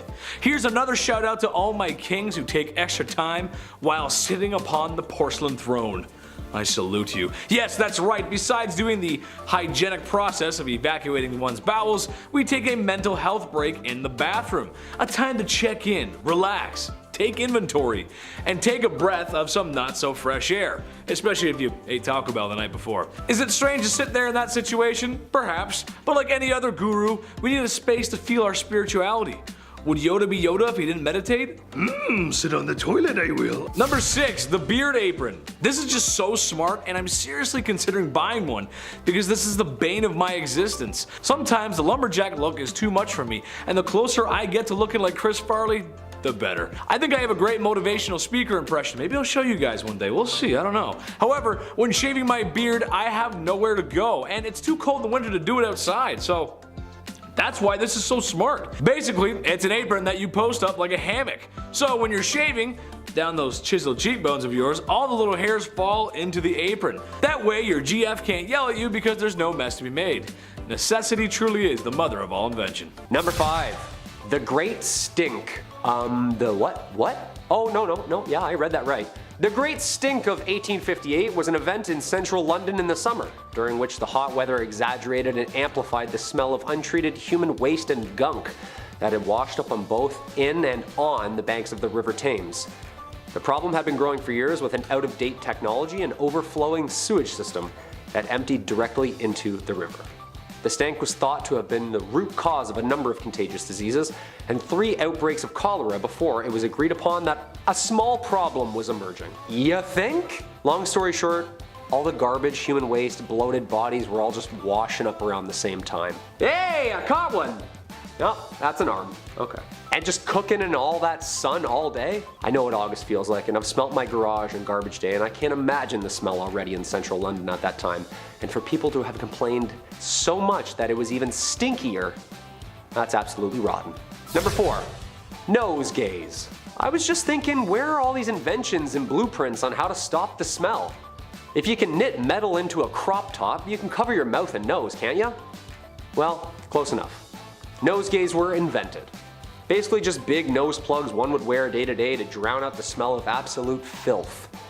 Just plug it up and ignore it was their mentality. A makeshift wad of bunched up herbs and flowers shoved up your nose, blocking the nasal cavity from the stank that followed. Just see number 5. A potpourri for each nostril. Would this make things worse? Ignoring the smell? Wouldn't that make it even harder to find out where it's coming from? Nope, just band-aid it. It's gonna disappear on its own. We're humans, we're designed to smell stuff for our own survival. The smell is like what lets us know not to go down there.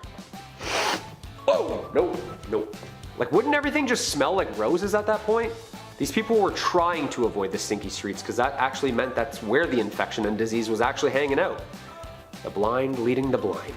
Number 3, flushing. Okay, we're making some ground here. We got toilet paper, we got something for the smell. So now where do we put it? Well, plumbing and flushing wasn't connected to each house like it is today. See, the Greeks and Romans had it down to a science. They built drainage systems and learned from the ancient Mesopotamian people how to exactly deal with the problem of waste. A system of pipes, tubes, and drains. The bathroom problem seemed like an easy solution. Use gravity downhill to dispose of the waste outside the city. And here's the kicker. It can even be reused and repurposed at the end as an irrigation system, further nurturing the farming of crops. No, that's good. No, he's right. And then it disappears and literally goes downhill again. After the Roman Empire had fallen, this European dark sanitation era had begun, and hygiene sort of just slipped away. People weren't really concerned with things like disease and plague, and instead leaned into real science like witchcraft or burning cats for fun. You know, important stuff. It wasn't until about the mid-1850s where people revisited this age-old problem and recreated and did exactly the same thing science we already knew. Things were unnecessarily stinky for way too long. It wasn't until the British colonies started tinkering in Boston around the 1700s that proper piping and toiletry transport was eventually built and catalogued. Thus was born the first sanitation system, again, and we still see it today, thank God. Number 2, disinfectants. How did people exactly know if something was clean or not? They couldn't have just seen the particles back then. Let's hear a chamber pot. Smells clean. People were plugging their noses so they couldn't even smell anything. They couldn't smell if it was clean or not. There certainly wasn't a demand for a fresh lemon scent that we're all used to. This was the birth of some basic antiseptic. Chemists were mixing and matching chemicals, and a new form of cleaning agent was introduced in the 1890s by German chemist science Gustav Ruppenstrock, in hopes to rid the country of the overflowing cholera epidemic and seize the spread of germs and the disease. By mixing benzalkonium and hydrogen peroxide, you were left with a chemical compound that would destroy and clean infections on medical patients. Light bulb. Thus leaning towards the direction of an all-purpose surface cleaner, killing bacteria and ridding the area of harmful toxins. And drum roll please, Lysol was created. That's right, the same Lysol we use today. This was a push in the right way for humanity. An easy to use liquid cleaner that would aid disinfecting everything in its way. I've seen the bottle and the Wemyss labels. Must have been even stronger back then too. Hope no one spilled it on themselves in testing. Ooh, ouch, that is a class 1 chemical burn. You're just gonna wanna pee on that for 12 to 13 days. And number 1, soap. Finally, the end of all our ailments. Soap, the answer. Well, not really. See, it's been around since the Romans, because they literally did everything before us, and stop bragging, we get it. Made out of animal fats, ash, and mostly lye, these makeshift balls of soap were invented years ago.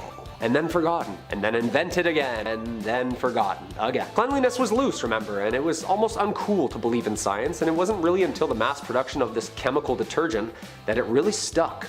Soap was predominantly sold, produced, and commercialized in the late 1800s. By this time, scientists were fiddling around with things like Lysol and more chemical compounds, sparking its way to the study of germs. A vital step towards large-scale soap production, and it actually started in 1791, when a French chemist Nicolas Leblanc patented a system for making soda ash from salt, at which point added with animal fat, and there you have it. The slippery bar we're all used to today. The discovery made soap making one of America's fastest growing industries in 1850, and it seemed from then on in it was only up. It's crazy to think that someone at this time, even after soap was invented, were still spit-shining surgical instruments to be clean. That's good. Number 10, the forbidden toothpaste. If I looked into your bathroom right now, what would I see? Oh, you forgot to flush the toilet. If it's yellow, let it mellow. If it's brown, flush it down. Seems you've forgotten your own golden rule there. What I was actually looking at was for a flavor of toothpaste that you had. Classic mint, maybe you got cinnamon. Maybe you go for the whole bamboo toothbrush charcoal toothpaste vibe. Hey, I respect it. Good on you for making better choices. But bad on the Aztecs for making gross choices. Ever look at some forbidden lemonade and think, hey, Add some salt to this, and now we got ourselves a bona fide toothpaste? Of course you didn't, because you ain't a crazy person. Or at least I hope you're not. But yeah, Aztecs used to brush their teeth with an unholy mixture of golden broth, pee, and salt. Yeah, why would you add salt to pee? I think it cleans teeth, sure. You just have to borrow an Egyptian breath mint after. It's no big deal, it's fine. It's good for your teeth, it's fine. Number 9, high stakes. Any good game of a sport will have you at the edge of your seat and dropping all cheese-flavored snacks around you, just so you can keep your eyes glued to the screen.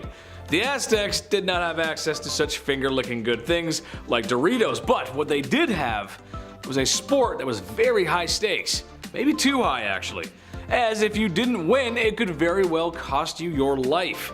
A game called, here we go, Chris is gonna like me pronouncing this, called Bumblebee. With its 9-pound rubber ball and eye-shaped court, players had to pass the ball through a small stone ring. This game was taken very seriously, like ritual serious, and you didn't want to be on the losing side, as it may cost you your head. Yes, even sports events in modern times have gotten violent, sure. But if we started lopping off heads for our losses, well, Tom Brady would have a lot more blood on his hands, wouldn't he? Number 8, hot chocolate. As a Canadian, I cannot tell you how important the medicinal qualities that are a hot chocolate on a wet, cold winter's day.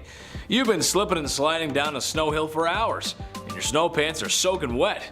Partially from the snow and also because your dad made you go down the super scary hill and it was too much for you. Don't tell mom. Hot chocolate was important for the Aztecs too, more so just chocolate actually. It was used for a number of things. First off, after the beans have been roasted, they smell amazing, so it most likely went into some perfumes and other lovely smelling things that they used. It was also used as currency, strangely enough, and it was also used as a ritual drink, except they didn't exactly have sugar, so they used other things, other ingredients like peppers and other unusual flavor enhancers for chocolate. Pepper, I never understood that. People are like, it's hot, like Mexican hot chocolate, it's pepper and chocolate. It's a weird hot spicy chocolate. Not a fan. Number 7, corn goddess. I like corn just as much as the next guy. Roasted, boiled, and on the cob. Slap some salted butter on that bad boy, whew, it's time to dig in.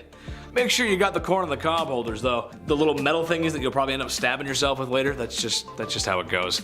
Besides backyard summer barbecues, corn was an important staple of the Aztecs. So important that they had a festival to honor the corn goddess.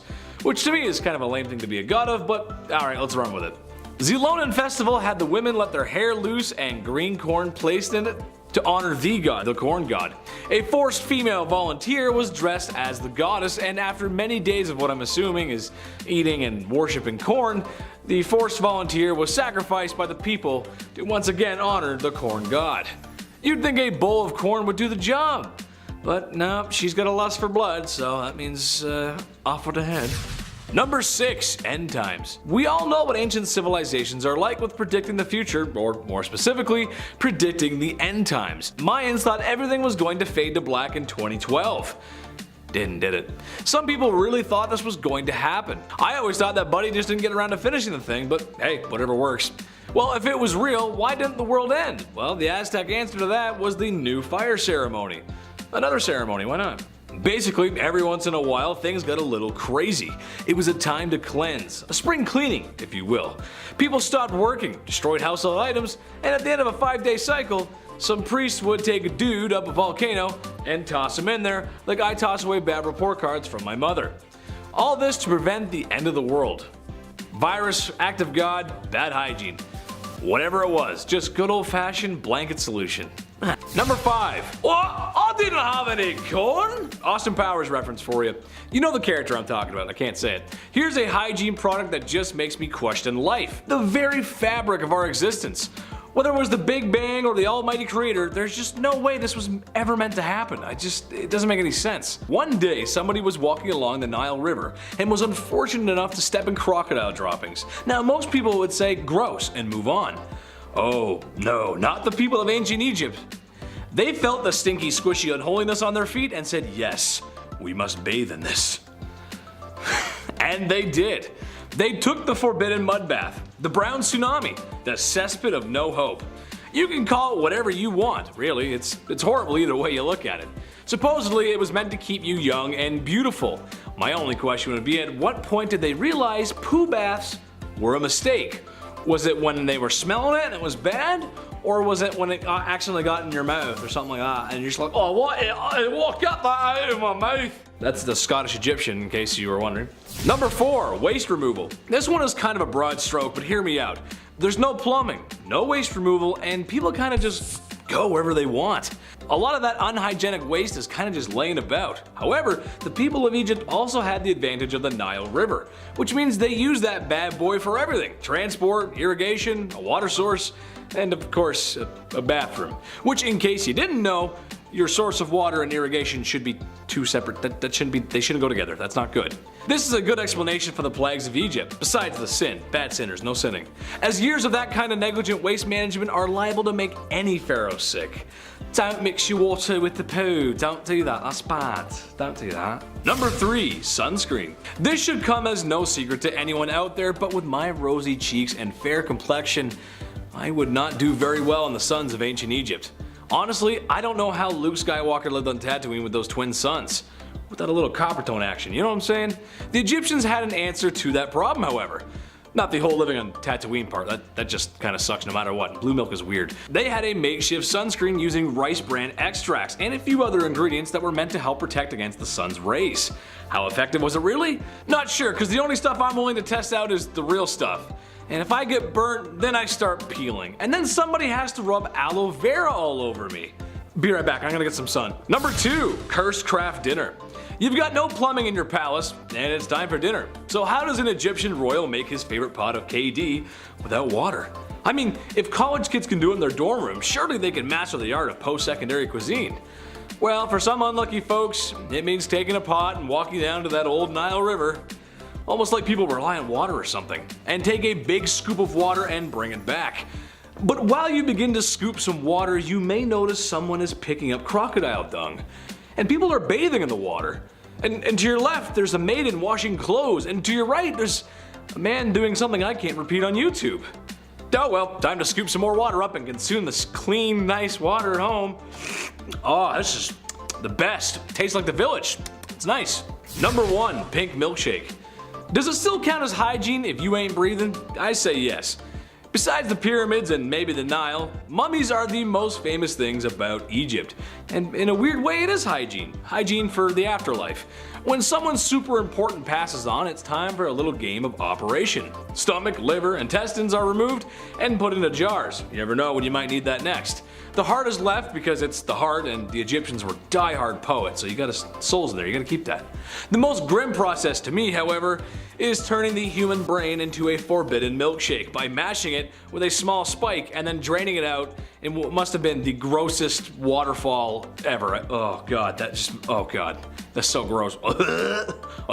Anyway, then you take some linen and start wrapping the mummy up like a dad wrapping last minute gifts on Christmas Eve. Bada bing, bada boom, there you go. Buddy is prepped for the afterlife. Don't mind me, I'm just gonna be sick from the brain milkshake. Ooh. Number 10, wash your hands. No, seriously, go wash your hands right now. When was the last time you washed those filthy mitts? Go wash your hands. Washing your hands is super important, especially these days. But something that's very unusual about the Aztecs compared to a lot of other civilizations in history is that, well, they did wash their hands. Oh, and you have no idea how happy that makes me. No more shall I have to think about people shaking hands after using the bathroom with no toilet paper. That's disgusting. Or scooping food onto a plate with their bare, dirty hands and sharing that food with the rest of their families. Yes, the Aztecs like to wash their hands before and after a meal, which is just the way it should be. I hate having grimy hands. You know, I talked to the chief today, and you know what he said? That's it. That's actually it. Yeah, we like that. That's it. Number 9, Aztec barbershop. It must have been quite the sight for Spanish conquistadors to land upon the shores of North America and then come to bear witness the Aztec civilization in all its glory. Something noticed by the curious Europeans was that the Aztecs had what looked like a barbershop for men. After all, a healthy scalp is a happy one. Even more interesting than that, however, is women were dyeing their hair with a green herb that I'm not even going to begin to pronounce. It was just too hard. It was a lot of X's and T's, I couldn't do it. Which produced a purple shine to their hair. Some women even shaved their hair off, while older women, like mothers, had longer hair. Man, it's almost as if a beautiful civilization was starting to flourish. Well, I'm sure nothing bad ever happens to the Aztecs, right? Number 8. My heroes. Let me create a scenario for you. I like creating scenarios. Let me create a scenario for you. You're on the way to a certain event that is very important in the big city. Maybe it's a new job, a new summer fling, or something that requires dry pants. But now your stomach is acting up. It's big angy. Your stomach's making sounds that are becoming more audible, and you can feel soon you will require a bathroom. But you hold it in. I can make it past this event and then go, you say to yourself. No problem. But now you've got cramps, sweats, and you're getting anxious, as you know that DEFCON 1 is approaching. You now have to make a decision to make a rush to find a bathroom, or be late for your event, or take a gamble with your underwear and dignity.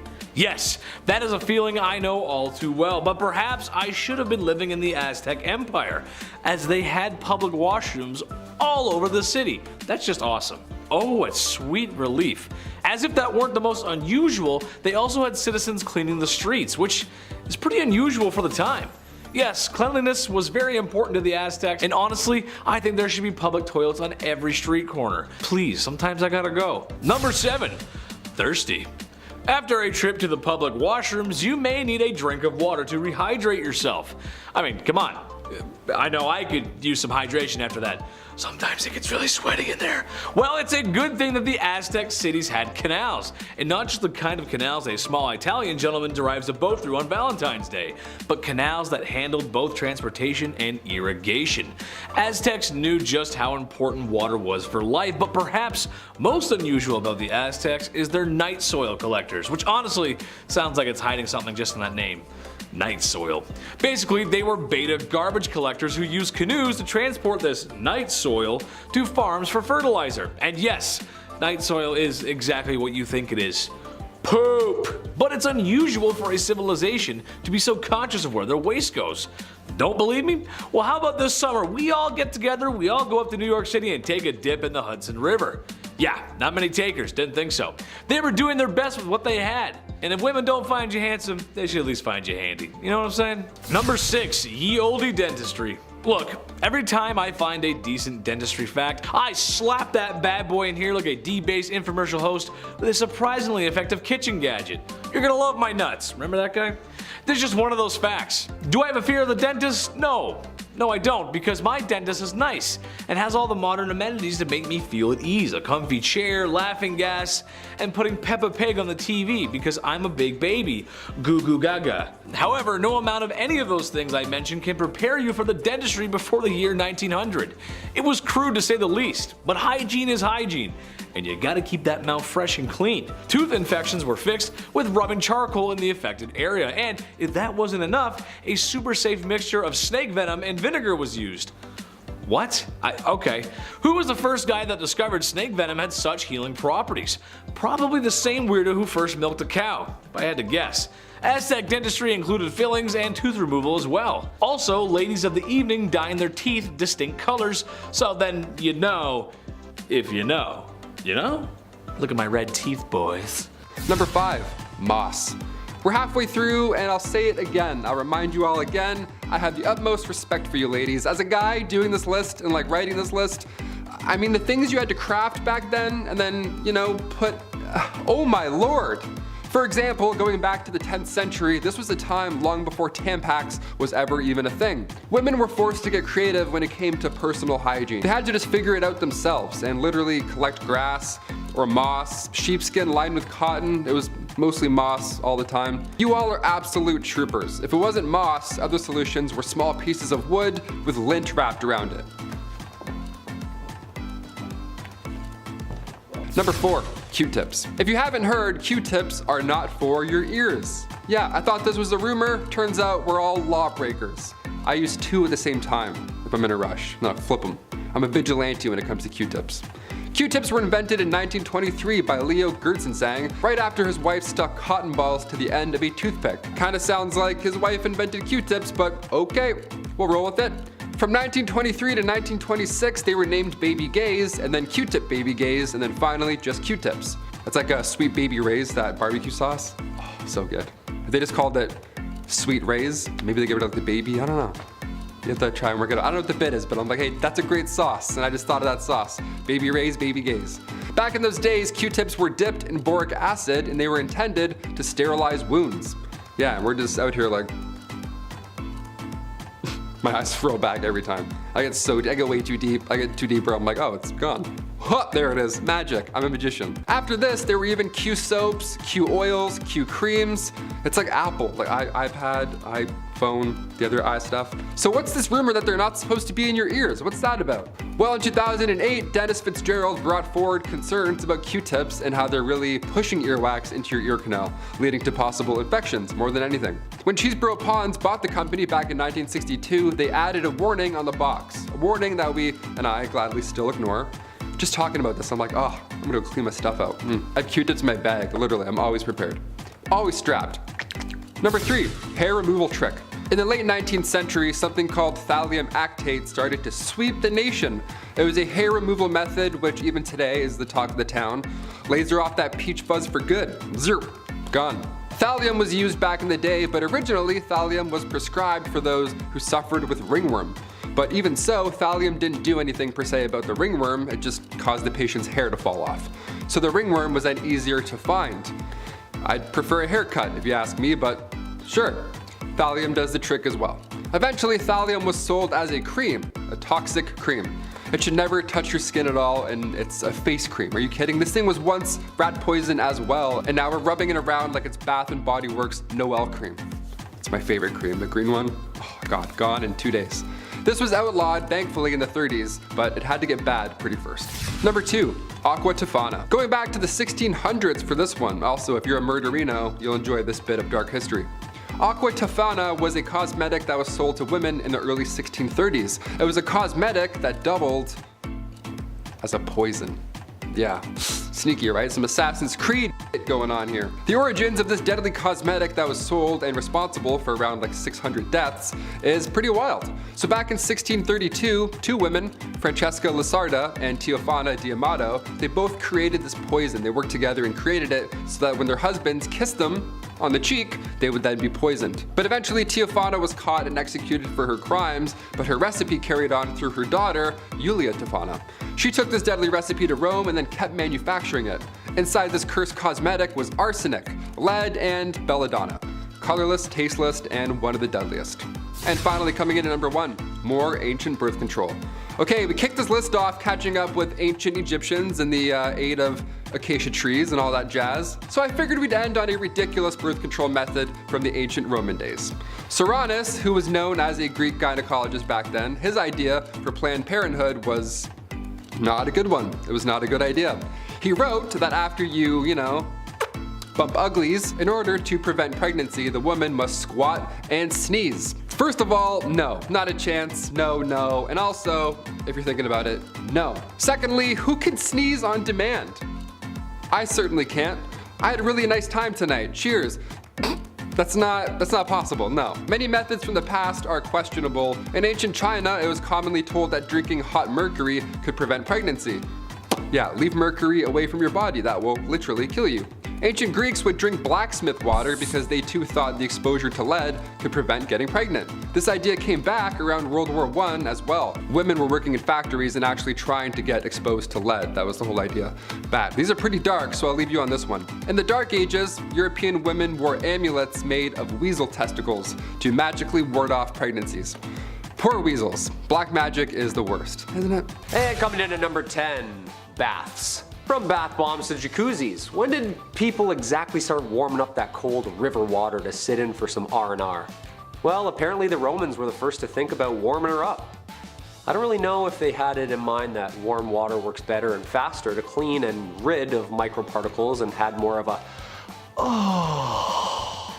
mentality, but one way or another they did it. Were they really ahead of their time though? The first bathhouses have been discovered in Rome, approximately being built somewhere in the 2nd century BC.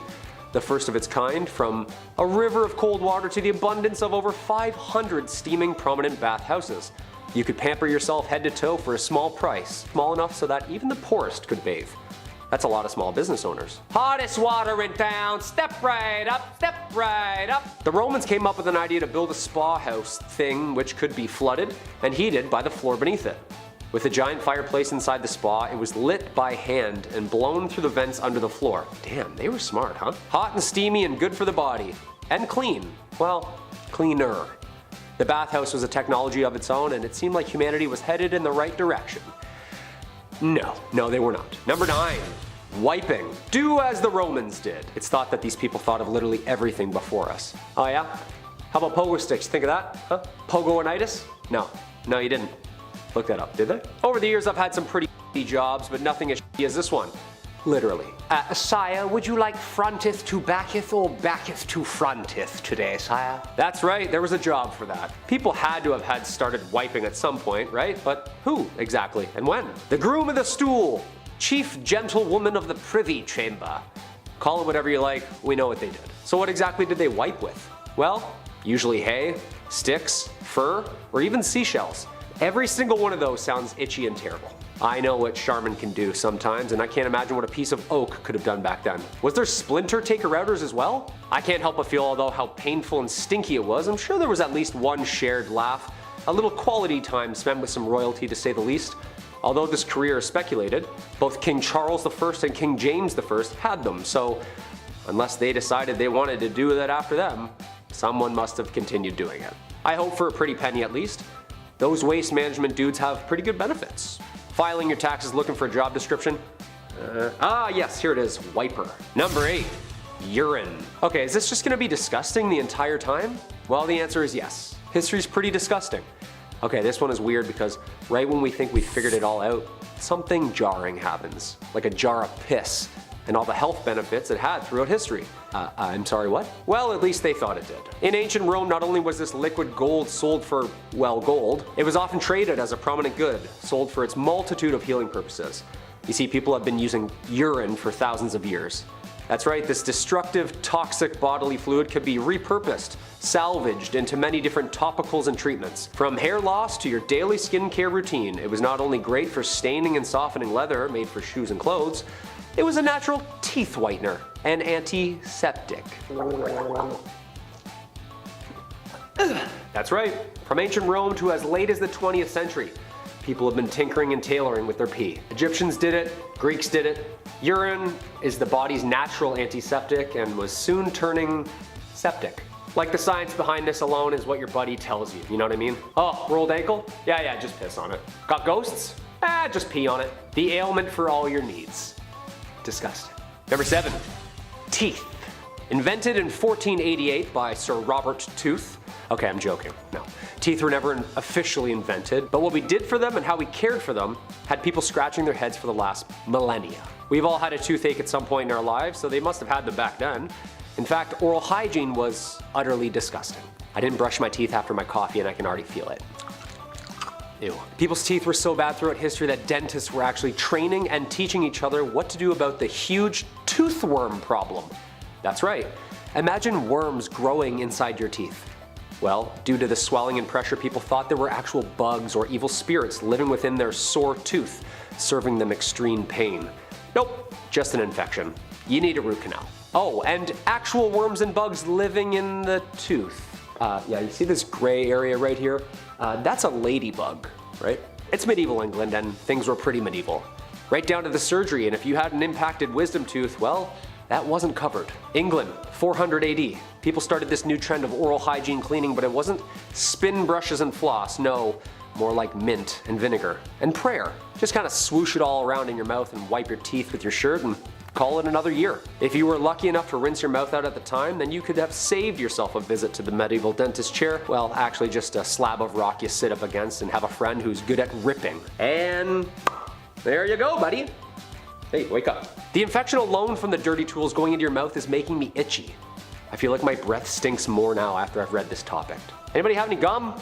Number 6, toilet paper. Finally, something we recognize. Invented originally in China in 851 from the Tang Dynasty, these soft fabric sheets were designed for, well, you know what it was designed for, but yes, mostly the emperor's bathroom breaks and soon caught on for the Commonwealth as well. The higher the class, the softer and more luxurious the material. From leather to silk, butts were seeing a kinder, gentler side of hygiene.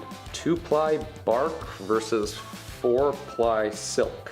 The use of toilet paper throughout Europe is a messy one. Again, wipers and hay and stuff like that. It wasn't until the toilet paper rule created by Joseph Gaiety in 1857 that this hygiene method would solidify and stay for keeps. The classic under versus over is the tale as old as time. You ever want to get into a quick argument at someone's house? Just peek in the loo, see if they're rocking beard or mullet. It's the simplest way to have a know-it-all show you the patent and tell you how to wipe your own Charmin. Number 5. Lice. Yes, while we're talking about hair care, why not touch on the subject of lice? It's a problem everywhere, not just in your elementary school. Ancient China had lice problems just like ancient Egypt did. While almost everyone chose the path of baldness in Egypt, it was not so in China. No, other than honey locusts and rice water to clean your hair, one of the common practices to deal with lice was to, it was to eat the lice that you picked out of your hair. Hey, grub is grub, but I think I'd like to move on from this topic now. Let's go. Let's get the heck out. Number 4, poo-poo stick. I'm sorry that we have to talk about this, but actually, you know what? I'm not that sorry. Just as it does now, going to drop the kids off at the pool in ancient China left you with the task of cleaning yourself up afterwards. Wiping your bottom. That's what I'm talking about. Now, they did have paper back in ancient China, like we talked about in our ancient Chinese inventions video, but paper was expensive and the only ones who really used it were the emperor and royalty like him who would use straw paper. Before that, and for everyone else, people would use a stick-like tool called a chugi, I'm sorry if I pronounced that wrong, which was basically bamboo strips that were shaped to be thin and flat and slightly wide with rounded edges. Some of these even had great water absorption and a lovely scent. Those who were a bit more fortunate would then wash with water, kind of like an ancient bidet, and then use some good smelling stuff to make it all better. Other than that, a lot of people were cool with using leaves or sticks and stones, and honestly whatever could do the trick really. I mean, when you gotta go, you gotta go. Number 3, using dirt to clean? Okay, not dirt, but soil. Ancient cultures, including the ancient Chinese, would use soil as a tool in cleaning, which actually had the benefit of being able to help remove oil stains. Now how did this happen? Apparently, it is believed to be caused by the alkaline qualities of the soil that really helps with the removal of oil. Soil and oil, I did not like that. Which the Chinese actually seemed to figure out how to specifically utilize. The Chinese used a kind of natural alkali to clean their clothes, which evolved to be scented to help keep the clothes nice and funky smelling. The use of this stuff was so popular that there were tons of scented alkali stores that opened up around China, with some even becoming pretty famous. Maybe not unusual, but definitely very interesting and a precursor to modern laundry soaps. Number 2, water purification. While this may be considered more of a health thing than a hygiene thing, I mean, I'd argue that hygiene is health, so get at me. The ancient Chinese discovered and made extensive use of groundwater for drinking, and they kept record of how they would keep their wells and well water nice and clean. The construction of the wells was pretty important, with the bottom of the wells regularly being dredged to keep the water clean. The inner walls of the wells were reinforced with ceramic bricks and tiles to stop that pesky soil and other impurities from falling into the water, and the openings of the wells were covered to safeguard against contamination from above the ground. The cleaning of wells was even institutionalized as a feast in some places. So cleaner water and food, it's a win-win. Knowing early on that drinking water could make them pretty sick, the Chinese boiled their water and allowed the sediment to settle before using it for cooking and drinking. They also knew what was up with water. They just knew what was up in general. It's pretty great. Okay, let's move on. I'm talking too much. Number 1, no stink. Smelling funky, fresh, and clean was all the rage, as it should be today too. I ain't trying to be on the subway with a nose full of body odor, just as I wouldn't wish to submit anyone else to that. To be fair, not everyone knows they stanky and some people don't get a choice, but back in ancient China, those who were wealthy enough would spice up their weekly baths with roots, flowers, peppers, ginger, and all that yummy smelling goodness to basically create a lovely smelling cleansing soup to plop themselves into. Women would also carry around aromatic pouches that would just keep a nice smell around them at all times. Those who were not as wealthy would have to find other means to keep things fresh though. One that I'm not too sure would actually help smell-wise was applying their own pee-pee to their pits once a year on New Year's. This was done as a kind of disinfectant. But like I said, I'm not too sure about this one, but if anyone has the knowledge, firsthand or otherwise, keep it to yourself, let me know, like down in the comments. I'm genuinely curious.